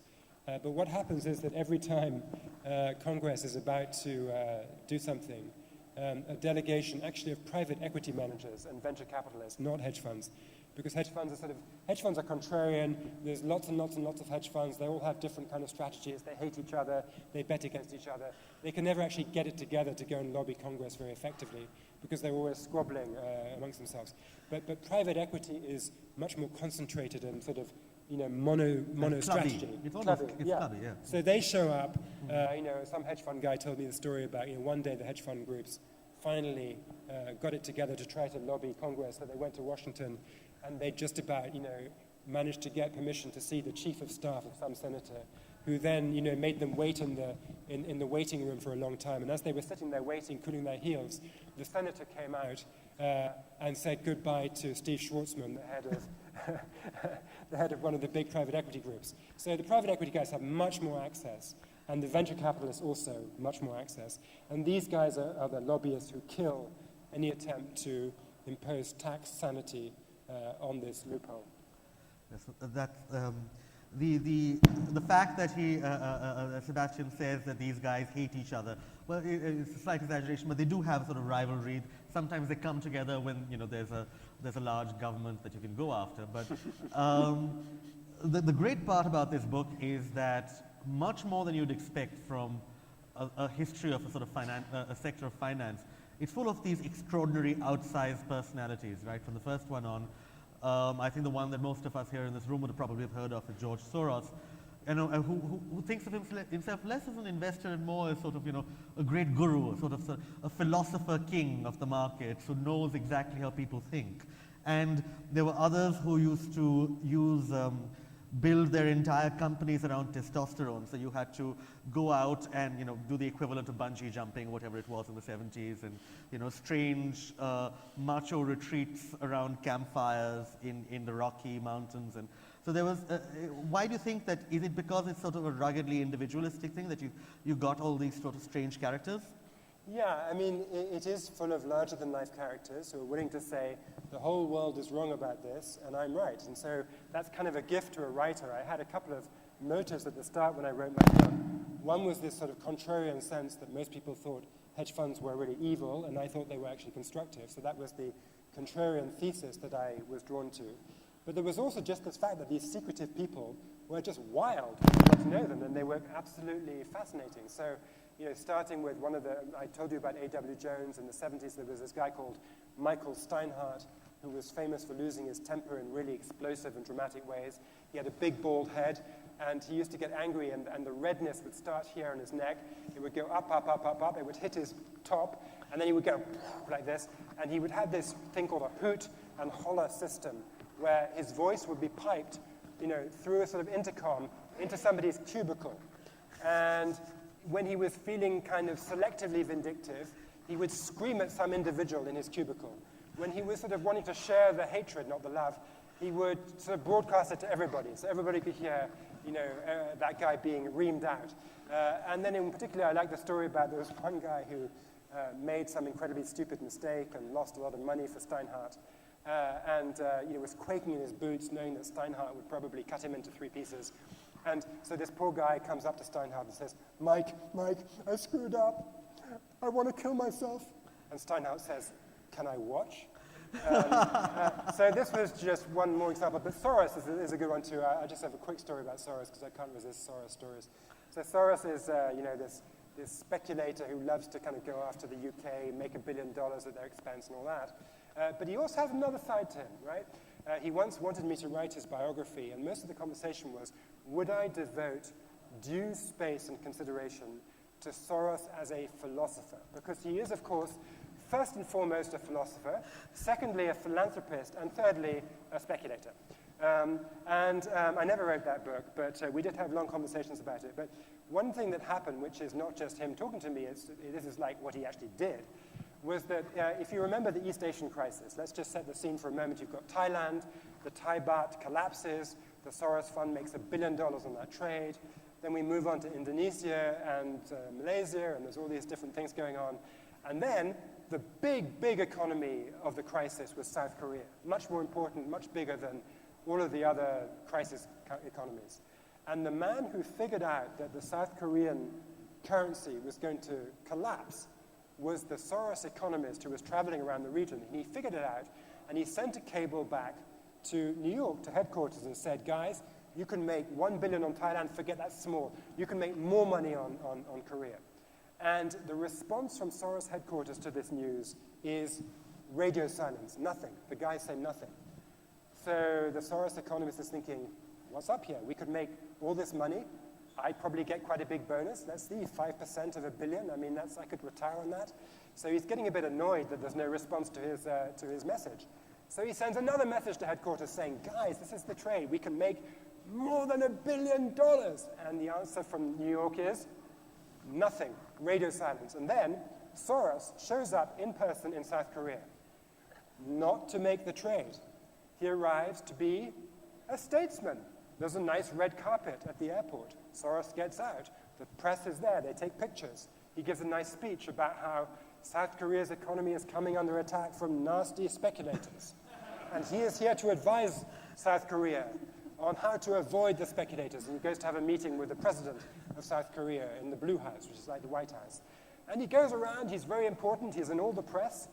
And he never does that trade. He just didn't feel like it. So these characters are complicated fun, and I think they amused me anyway. Thanks, that was fun. I think we have about 10 to 15 minutes left, so if anybody has a couple of questions, Mohit in the first row.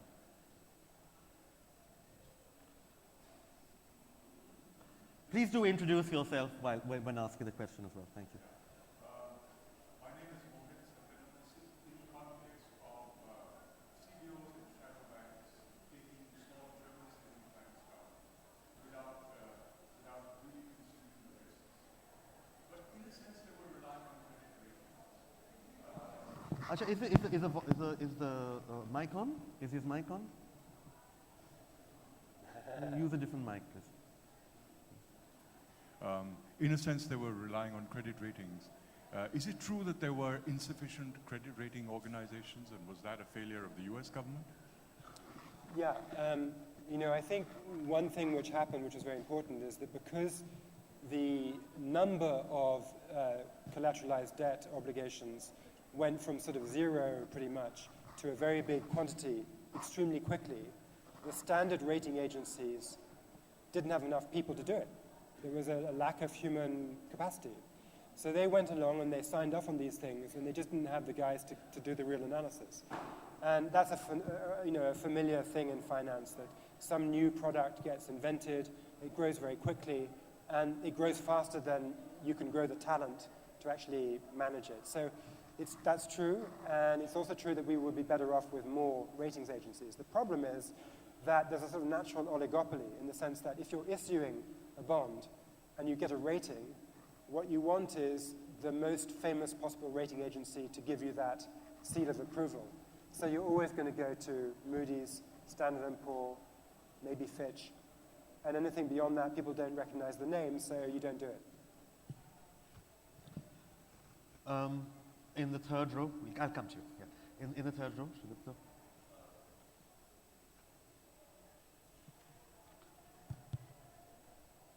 I'm Sudipta Mandal. The questions about the changing character of these hedge funds from the time when the hedge funds that started, as you said, they had skin in the game. And the hedge funds that you're seeing today no longer necessarily have skin in the game. So it's a very different animal. So given this metamorphosis, I was wondering why you still, at least I got the sense that you still have a lot of faith in these small funds as things that actually can play a stabilizing role in financial markets. I share, some of your skepticism. As I said, it's possible that hedge funds will evolve just like Goldman Sachs and Lehman Brothers did, from sound investment partnerships to unsound, publicly quoted investment vehicles that don't really take proper care with money. So I see that when I see Fortress, right? Fortress, big diversified hedge fund, issues shares in itself, which I see as a complete red flag. If I was advising big pension funds on how to allocate money to hedge funds, the first thing I would say is never invest in a public one. Second is I would say never invest in a hedge fund which has a big bank as a parent, because I think that changes the incentives. They know they've got a deep-pocketed parent who might bail them out, and that indeed is what happened with the hedge funds at Bear Stearns. The parent bank bailed out the hedge funds, and then the parent bank later failed. Goldman Sachs has in the past recapitalized its hedge funds. So that is a moral hazard, which I think reduces the risk controls in hedge funds.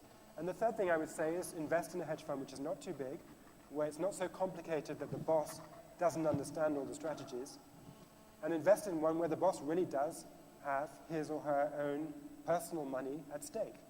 And ask them how much, and demand to see proof. And I think that's very, very important. And so I think you're right that some hedge funds are not good. I think on the whole, with the exception of one in the entire history of hedge funds, long-term capital management, when they're not good, they fail, and that's fine. And so the ecosystem is self-cleansing in a way. So I'm on balance optimistic about this form of risk management.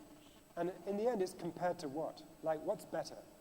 In the financial crisis of 2008, you saw an insurance company like AIG turn out to be completely disastrous. You saw investment banks like Lehman and Bear fail.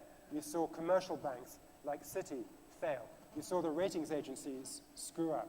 You saw money market funds be bailed out en masse. I mean, everybody failed, right? And everybody was bailed out.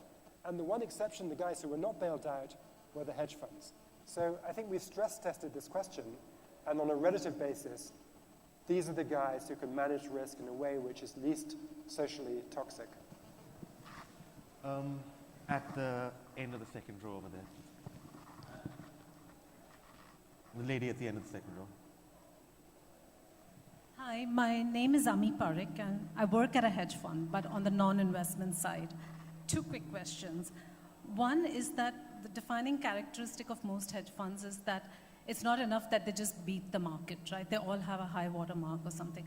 What about this whole campaign in 2015, how most hedge funds haven't produced alpha returns, and you would have been better off investing in a hedge fund which was index tracking, or which does beta fund? I don't really understand what was that beta fund, hedge fund. And the second question, do you think it's justified for pension funds to be upset at hedge funds for not making them money?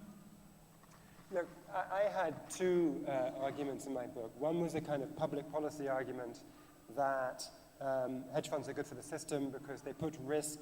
Financial risk is not going to go away tomorrow, right? I mean, interest rates will go up and down, currencies will go up and down, stuff fluctuates, so there's going to be risk. So the question from a public policy point of view is, do you want that risk to be in these small enough to fail hedge funds, or should it be in the taxpayer-backed, too big to fail banks? Now, to me, that's an easy argument. Obviously, hedge funds are better. Now, there's a second claim I make in my book, which I always knew was, and it's an empirical claim, it's based on the history of this stuff, is that, are they good for the investors? And when I wrote the book, and it came out in 2010, the evidence was, from the best research on this by Roger Ibbotson of Yale, that hedge funds produced alpha, which is to say a positive return which is not correlated with any benchmark, on average of 3% a year after fees and after correcting various statistical biases in these indices. So 3% a year doesn't sound like much, but actually if that's 3% of positive returns, which is not going up and down in the same way as your investment in the equity index, in the same way as your investment in bonds would do. So while the other stuff is going up in one way, up and down in one way, the volatility of this hedge fund return is totally not correlated. What that means is you take the hedge fund, you put it in your mixed portfolio, and because it's going up and down, up and down, up and down in a way that doesn't match the ups and downs of other stuff, it actually dampens volatility. It reduces, or it can reduce risk, right, if the correlation is negative. So if you get a positive 3% return, and you're not adding any risk to your portfolio, this is a fantastic thing for an investment fund. So that was the case for why hedge funds are good for the investors. Now, there are certainly, you can pick 6 month periods, I'm sure, or 1 year periods where, hedge funds don't make any return on average, and there is no alpha. And if that was to persist for some time, then everybody should just quit, because there's no point investing in stuff that makes negative returns. I would observe, though, that over the period of this chorus of press criticism, funnily enough, the guys who do the most research on hedge fund returns, who are the consultants who are advising hedge funds, pension funds, those consultants are running models, and the models are telling them that hedge fund allocation makes sense. And that's why the allocation has actually doubled since the financial crisis. So I think, there's a risk here that we confuse anecdotes with data, that anecdata is leading us to sort of read the newspaper and find, here's a 6 month period where they did badly. But I don't think there's real evidence of systematically bad performance yet. If there is bad evidence, I'll change my opinion on that, but so far not. How much more do you have? We have about 5 minutes, so just a couple more. Two hands that have been here in the air the longest, the gentleman in the second row and the lady there.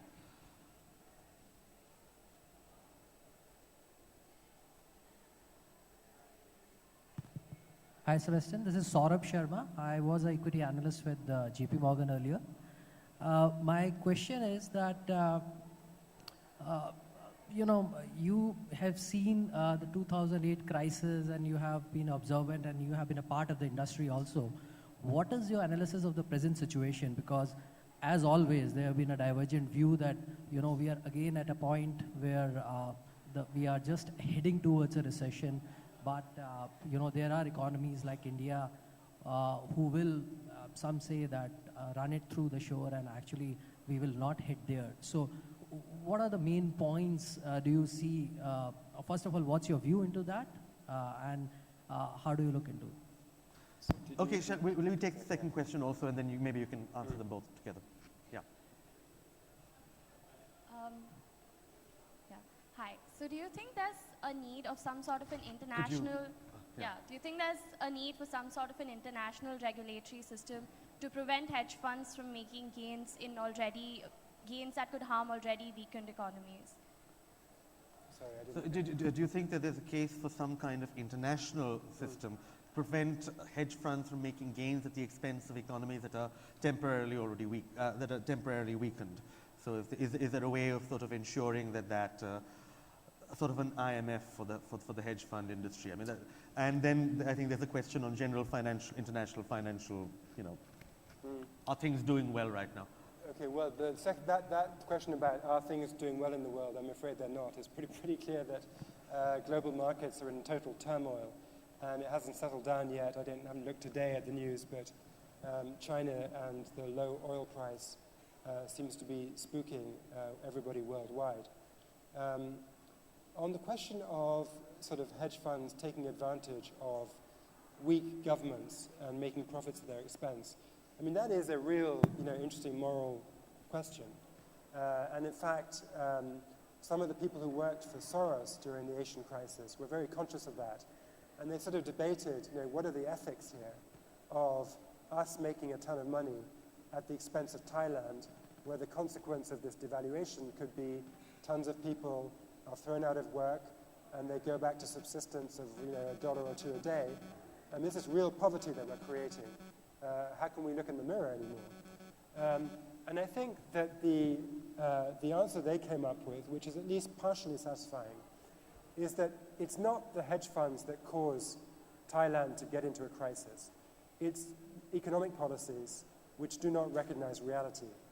And Thailand had a peg which became completely unsustainable because Thailand had a huge current account deficit. It wasn't exporting enough to pay for its imports. And sooner or later, it was going to have to change its exchange rate policy. And the hedge funds didn't create that problem. That was created by a pegging the currency at a rate that was not sensible. And the hedge funds, by selling the Thai baht and forcing the Thai baht to collapse, were bringing forward the moment when Thailand's government had to recognize reality. They might have been able to stick to the peg for another 6 months. As it was, Soros forced them to devalue much quicker. And so it was basically this view that, we're not changing the outcome, we're changing the timing of the outcome. And I think there's some truth in that.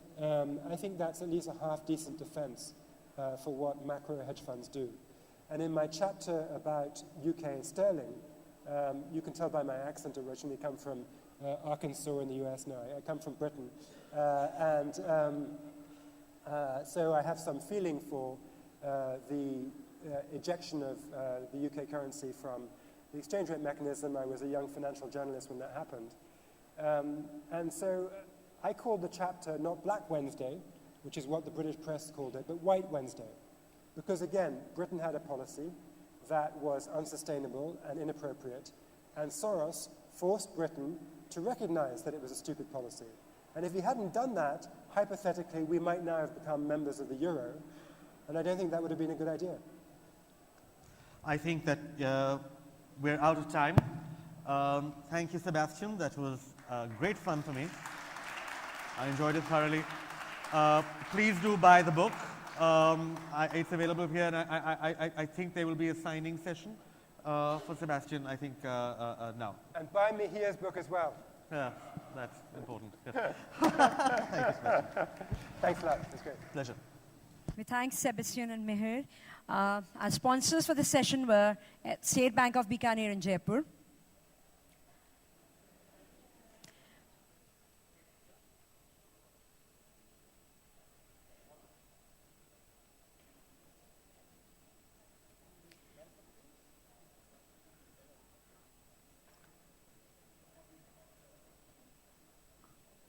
Our author would be available to sign their books at the book signing area.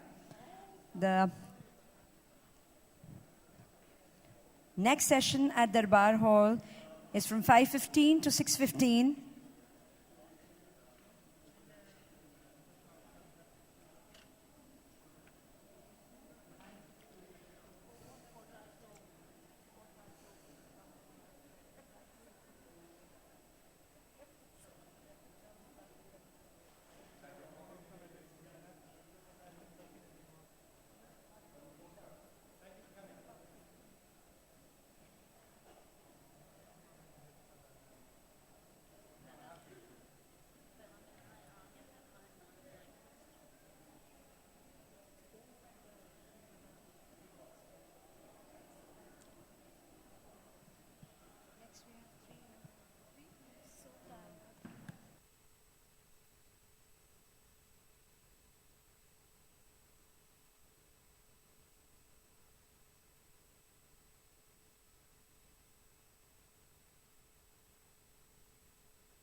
Alpha and Mrs. Alfred Littleton should walk through the streets of London waving banners, followed by 10,000 infuriated women.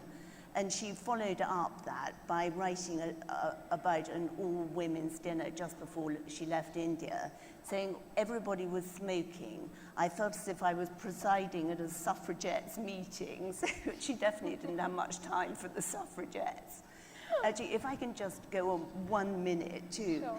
Oddly enough, that aunt's much younger sister was the first peeress to make a speech in the House of Lords and the first woman to give the Loyal Address in the House of Lords and the first woman with Margaret Thatcher in the House of Commons who got a private member's bill through Parliament.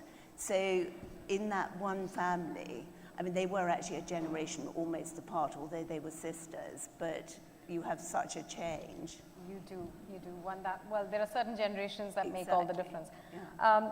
But okay, you know, one of the things that you touched upon earlier, and one cannot say this enough, perhaps the most delightful thing about this book is the characters that I'm confusing the two of you because it's that Lady Minto brings to life.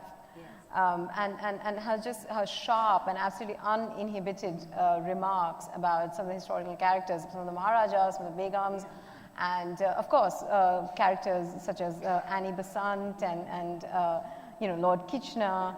They sort of double up for very precious gossip.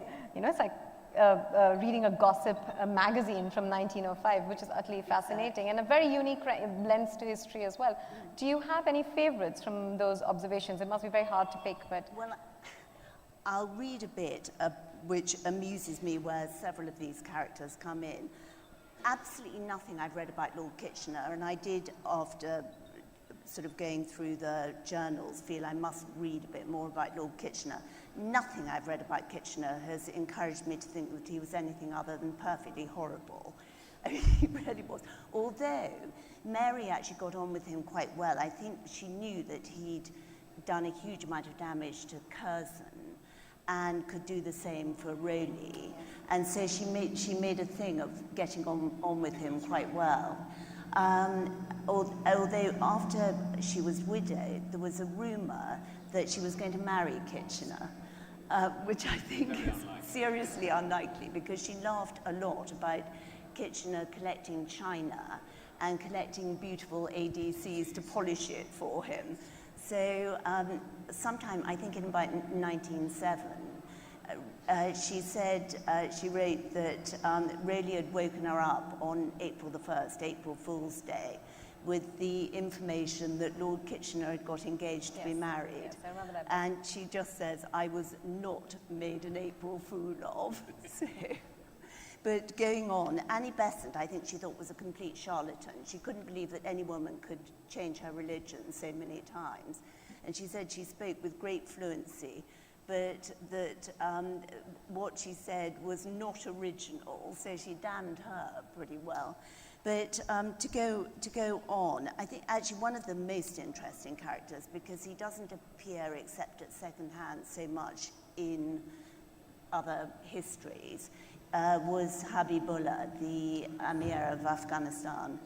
Sorry, can you not hear me? Okay.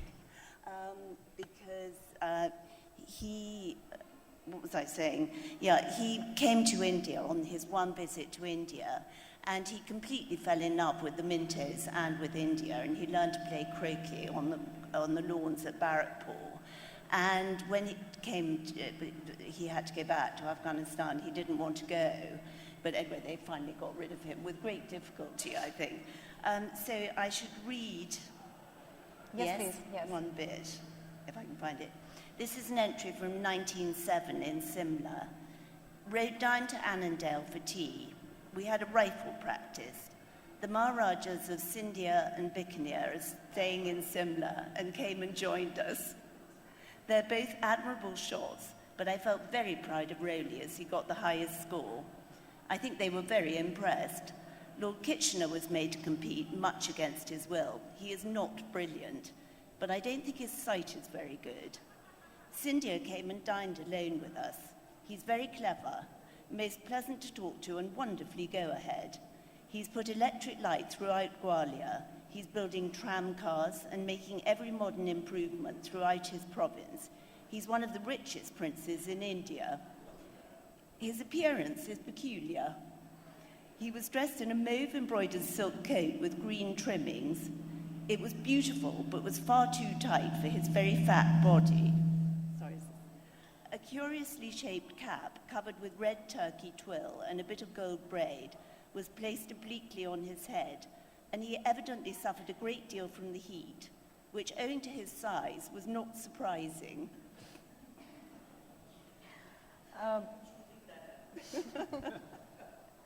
Well, the other fascinating portrait is that of the social and cultural life of the British elite.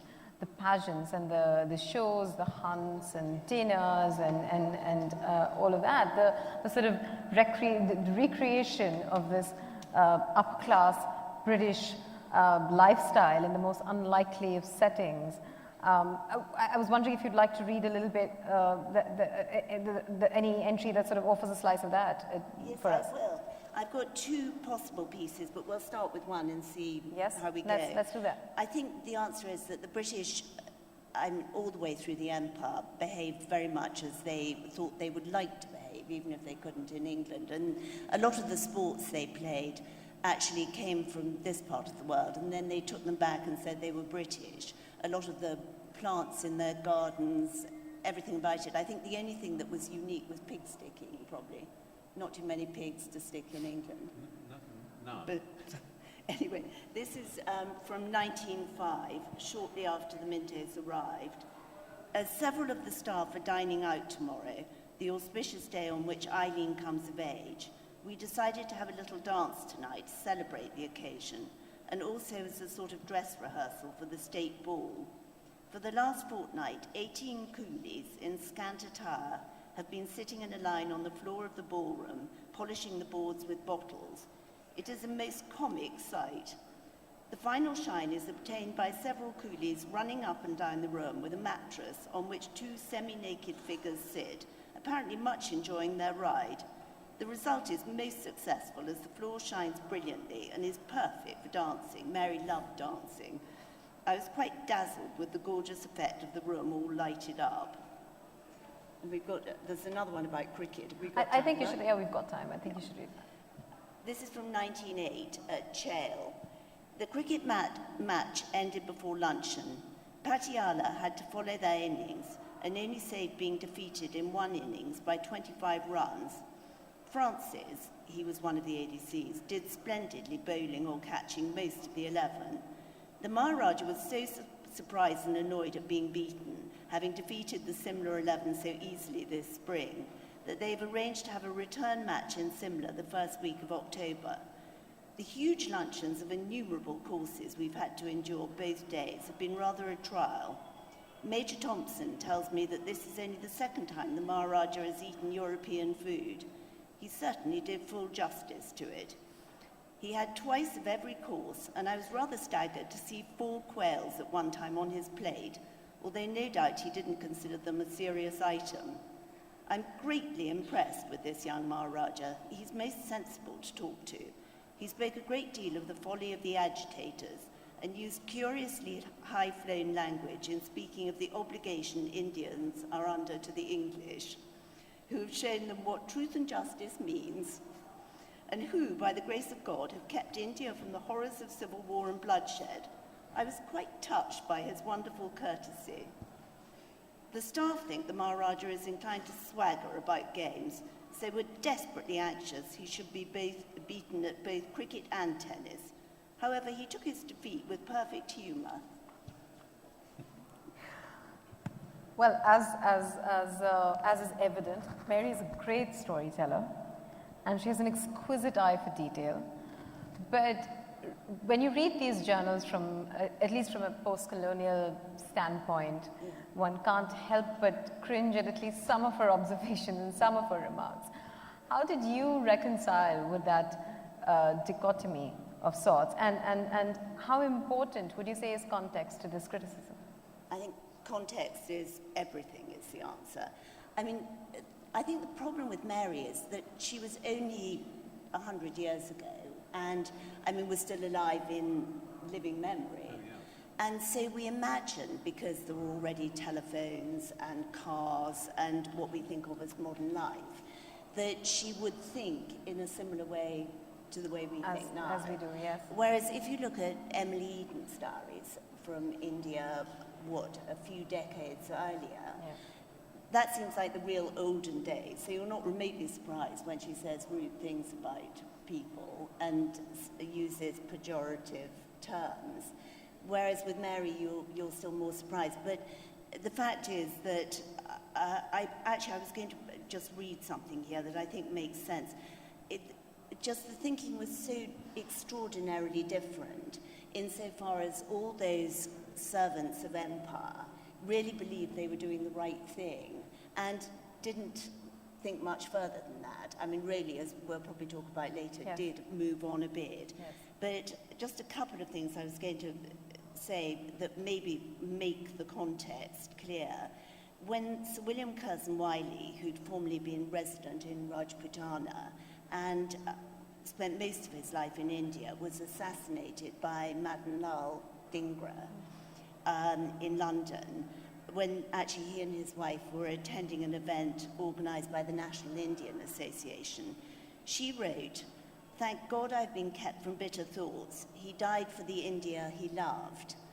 And following up on that, the great British politician, Rab Butler, who's always spoken of as one of the best prime ministers who never was, and died in 1982, wrote the epilogue to his uncle, Sir James Dunlop Smith's memoir. And Dunlop Smith was private secretary to Minto. And the book's called Servant of India. And James Dunlop Smith had spent most of his life in India. He spoke Urdu, Pashto, and so on. And Butler wrote, and I think this really makes the context very clear, that he, Dunlop Smith, and I think Minto was the same, had faith in the adequacy and permanence of British rule.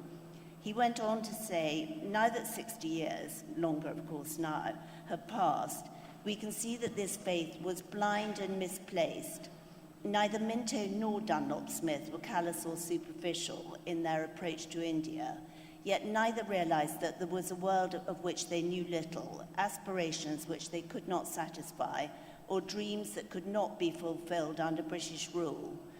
Both men served India, but by 1910 this service had become inadequate and irrelevant, a system which began to crumble at the moment it reached its climax. And Mary, I think, knew much less even than Rowley understood. She was basically very politically naive, I mean, about both British politics and Indian politics, I think. So. It's interesting that you mentioned that, because one doesn't mean to, and one shouldn't either single out the Mintos in this regard. when you read the journals, what you can't help but notice is that the lives of the pomp, the ceremony of the lives of the British elite in India at that point, and you know, even before them, and to some extent even after them, is remarkably at odds with the lives of those who were being governed by the ruling elite. And what's also interesting is when you read the journals, the only sort of interactions that the British elite have in those journals, on those pages, with Indians is with the Indian rulers. And other than that, Indians or natives, as they're referred to, either appear on those pages, in those letters, as exotica or the servant class. What also struck me is that this is 1905 to 1910. This is the period when there's a rise of nationalism. This is just post the partition of the proposition of partition, the partition of Bengal. And even so, it won't be fair to say that nationalism, the rise of nationalism, the freedom movement does not feature on these pages, but there's a sort of incidental, instrumental way in which it's written about. It fails to sort of make any deep impression, and one doesn't get the sense that it's something that the characters that we meet on these pages are seriously grappling with. Did that strike you as odd at all? Again, not really in the context of the time and the person. In actual fact, Mary did write about nationalism, but she didn't call it nationalism. I mean, she wrote about agitation, atrocities, bombs. She was very aware of Aurobindo Ghosh and the Alipur trials, and of what was referred to as the Muzaffarpur atrocities, when I think the collector was meant to be assassinated, and they actually killed a woman and her daughter instead of a bomb. But it was always agitation and atrocities. And in fact, when a bomb was thrown at her in Ahmedabad on her birthday, I mean her and Rowley, she was incredibly cool under fire, you have to say. And she seemed to, she was furious that nobody jumped into the crowd to arrest the bomb thrower. But other than that, she seemed to sail on completely impervious, and she was only very delighted and gratified when she got lots of messages from all over the world congratulating her on still being alive. She said it was a very eventful birthday, because it was actually her birthday. Yes, too. it was. I remember that. But you know, I don't think, I'm not sure the speeches in the book, but Viceroy Minto is believed to have told Secretary of State Morley, and I quote, that when you say that if reforms do not save the Raj, nothing else will, I'm afraid I must utterly disagree. The Raj will not disappear in India as long as the British race remains what it is, because we shall fight for the Raj as hard as we have ever fought if it comes to fighting, and we shall win as we have always won. I wonder whether the disconnect of the viceregal life that comes across in these journals could be the reason of such a divergent opinion, such a divergence of opinion between the Secretary of State, between Morley and Minto, or was it also their ideological or political positions? I think it was definitely their ideological and political positions. And the fact that Morley had never actually been to India. Morley was a liberal. Minto was a conservative to his bootstraps and an imperialist to his bootstraps. But I do think that Minto moved on considerably while he was here. And I also think that he and Morley, after 5 years of polite antipathy, actually came much closer together. I've got one or two, I mean, just again, sort of quotes in exchange. I'm not sure when he said actually that about the Raj, but I think he did move on a bit, because in 1909, at the time of the Morley-Minto reforms, he wrote to Morley, and I'll go on from this, we hold our position here by the sword, there's no denying it. If we left India tomorrow, there would be chaos. But the embryo idea of something more independent has been born. And then he goes on to say that, I mean, well, we know the Morley-Minto reforms were a small step on the road, a very small step to self-government, and were never intended by either Morley or Minto to establish a parliamentary system in India. But Minto himself believed that, he said that was a practical impossibility in our time and for generations. But he was the first Governor-General who said that the Indian National Congress should be considered an important factor in Indian political life. So I think he'd come off his original platform, don't you? And, I do, and I think that he evolved. Yes, I think the relationship with Morley wasn't easy because Morley had never been to India and they were politically very different. And I think that Minto had difficulty in explaining to Morley exactly what it was like being on the ground, which is often the case when you're dealing with a far distant Whitehall. So I think Annabelle's absolutely right. And I think, actually, I'd just add to that, that I think Minto, by the end of his reign, as it was called, had moved on considerably from where Curzon definitely thought that we were at the beginning of an empire of 1,000 years, sort of thing. And Minto, I think, was clearly aware that that was not the case, albeit he didn't know how far down the road we actually were. No, I think that's absolutely right. I think he realised that change was coming. I don't think he realised how fast it was going to be, and I don't think he was quite a senior individual then. So he, you know, at the end of his life, he probably didn't realise, you know, really what was driving the emotions. Well, I'm sure nobody could quite tell how fast the change was coming or when it was coming, and the most you could say was that it was coming. But you know, moving on from political positions, the other thing that Lady Minto's chronicles sort of portray is a British population which is at once at home and homesick in India. And you mentioned earlier about how there were some unique Indian things that were taken to eventually taken to the UK and called British. While you read these journals, and this is for both of you, what did you make of and through your experiences, other experiences as well, what do you make of this rather peculiar relationship that the British had developed with this land by the time Lady Minto was here and writing these journals? Shall I say? Do you want to say? And I'll then Deep affection. I think that's the first thing to say. Deep affection for the land. They took back everything that they valued very highly, and they tried to bring a great deal of what they valued as individuals to the role that they undertook. They didn't get it right a lot of the time, but a really deep affection for the people and friendships that lasted forever, for the rest of their lives and through generations as well. Would you like to comment? Well, I was really going to say that I think colonization is already, already a peculiar relationship. To the extent, I mean, you've got people who are colonized don't want to be colonized, and the colonizers, it's not a comfortable relationship for them either, because they're hanging on like grim death to something it doesn't want to be hung on to anyway. And if they'd read any history at all, they must know it's going to come to an end. And probably a bad end too.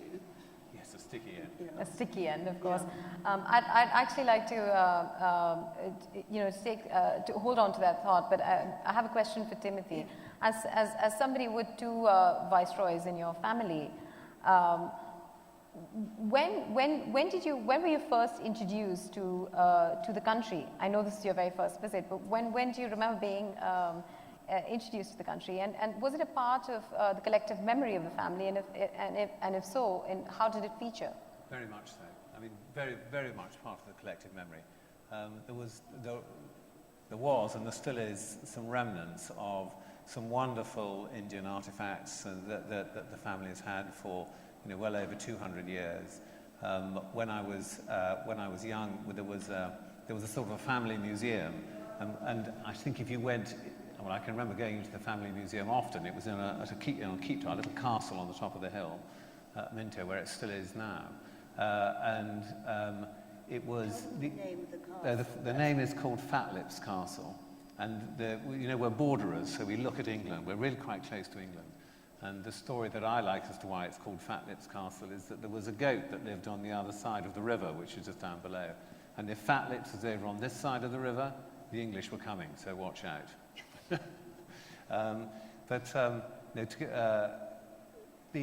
So if you went into the castle, the immediate impression was of one of India, absolutely immediate. And it was full of weapons and paintings and artwork and artifacts and things like shell collections and absolutely extraordinary carpets, all of India, all of India. So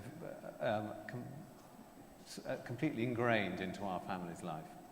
I'm not quite sure how much time we have, but I think I'll ask you one last question. I think we should be able to fit that in. And I'll just take your point that, you spoke about the colonizer and the colonized. The sort of peculiar relationship that we were talking about, it also extends to to what could be called an ambivalence, where in the way that India looks back upon its past. We're as post-colonial as could be, but there's a sort of nostalgia for the Raj that still abides in pockets and is very hard to miss. As somebody who's lived both in the UK and in India, what sort of similarities and differences do you find in the way both the people look back upon their shared past? And I'd also like to bring you in on this, Timothy. How do you find, if at all, has the UK's attitude towards its own past as a colonizer changed over the past couple of years? This is a personal view, but I think the attitude to the whole concept of colonization has changed hugely. And I'm in my 60s now, but if you talk to people, and I'm lucky I employ quite a lot of people quite a lot younger than me, if I talk to them, they think it is just an extraordinary period of time that they don't really understand, and they can't really appreciate how you got into that situation in the first place. So I think it's a very different world, a very different relationship we have now. Yes, of course, and with all the debate, I don't know if you guys are aware, but the debate going on in the Oxford University at this point of and if those kind of floodgates were open, if we start tearing down statues, it'd be hard to tell where to stop. This is rewriting history, which is a bad idea. And tyrants rewrite history. We should debate and discuss, not rewrite, and I think. Yeah. And criticize, yes. And actually putting, again, in context, my two greats-grandfather was Secretary of State for the Colonies. He was 4 years older than Mary Minto. And I, only about 60 or so years later, from when he was Secretary of State, did a master's degree in post-colonial studies, which he wouldn't have even been able to imagine the concept. No. So it sort of does just show how much things change, albeit I think mindsets could well afford to change a bit more, don't you? Well, I think they're changing quite quickly. Yes. If you think about the span of time from when the colonialists, the imperialists started to where we are now, the speed of change now is really quite considerable. Well, and the whole British Empire in India was an eye blink in terms of India. Everything is an eye blink in terms of India. You had great civilizations here when we were little hairy men running around in not much more than blue paint, I think. So, yes. So, what we have left in this country will disappear into ruins like other things in time, and the thinking that was behind it, I suspect, as time goes on. But well, that's moot. India tends to absorb and not let go as much as it likes to change. But I think that's all we have time for. I'm not sure. Could we take a couple of questions from the audience? Do we have time for that? Excellent, excellent. If anyone has any questions for Annabelle or Timothy, we'd be able to take a couple of questions at least. Anybody? If there aren't, then I'd like it. Why did it take you so long to come to India? That's the best question anybody's asked today. Mama, life just happens. You know, while you're planning the future, life just skittles on by. And we've been longing to come. We've been longing to come, but for one reason or another, it's never been and it's not like we go on a lot of holidays, I have to say. So it's a huge pleasure to be here, an enormous pleasure to be here, and it'll be the first of many trips. But I think you should visit Simla. Oh, so do I. And you need to go and see where they live, because that building is still in quite good condition, and you'll find a lot of the furniture still there. The lodge. And the bedrooms and all of that, yes. It's extraordinary. There was something like 760 retainers looking after that building when the Mintos got there. No, that was in Calcutta. That was in Calcutta. Yes. Yeah. I mean, extraordinary. Which should also be on your list. There's a Hindi phrase called Der Aaye Durust. I'll write that down for you. And if you do make all those promised trips to India, then you know what it means, and it'll fit your situation. But since we don't have questions, would you like to perhaps end this with another, reading. yes, one final reading? See what we can find here.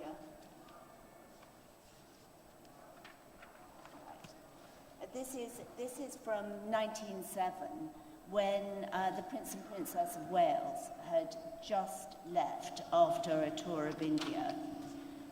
We've just been telegraphing our farewells to the royal party, actually 1906, sorry. I can't imagine who can have been wicked enough to start the report that the prince drinks. There's not the dimmest foundation for such a scandalous canard. I heard from England the other day that the night of the Calcutta illuminations, the prince dined with Lord Kitchener. This is quite true, as I sat next to him.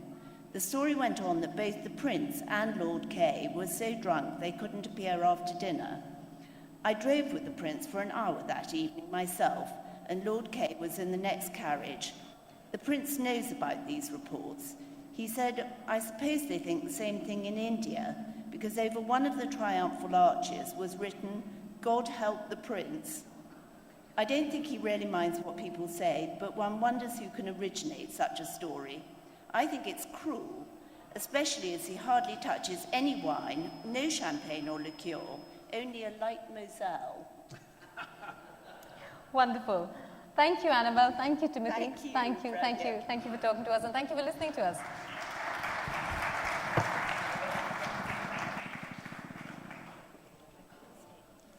We wish to thank our speakers for the day, Annabelle, Timothy, and Pragya.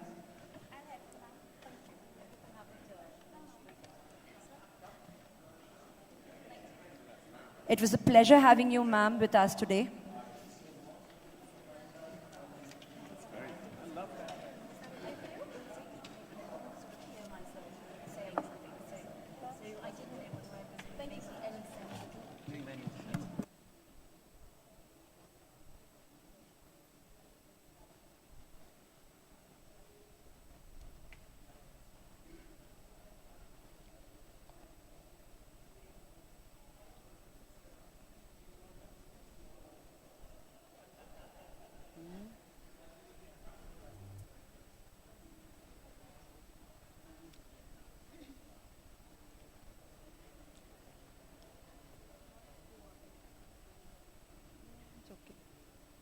Author would sign their book at the book signing area.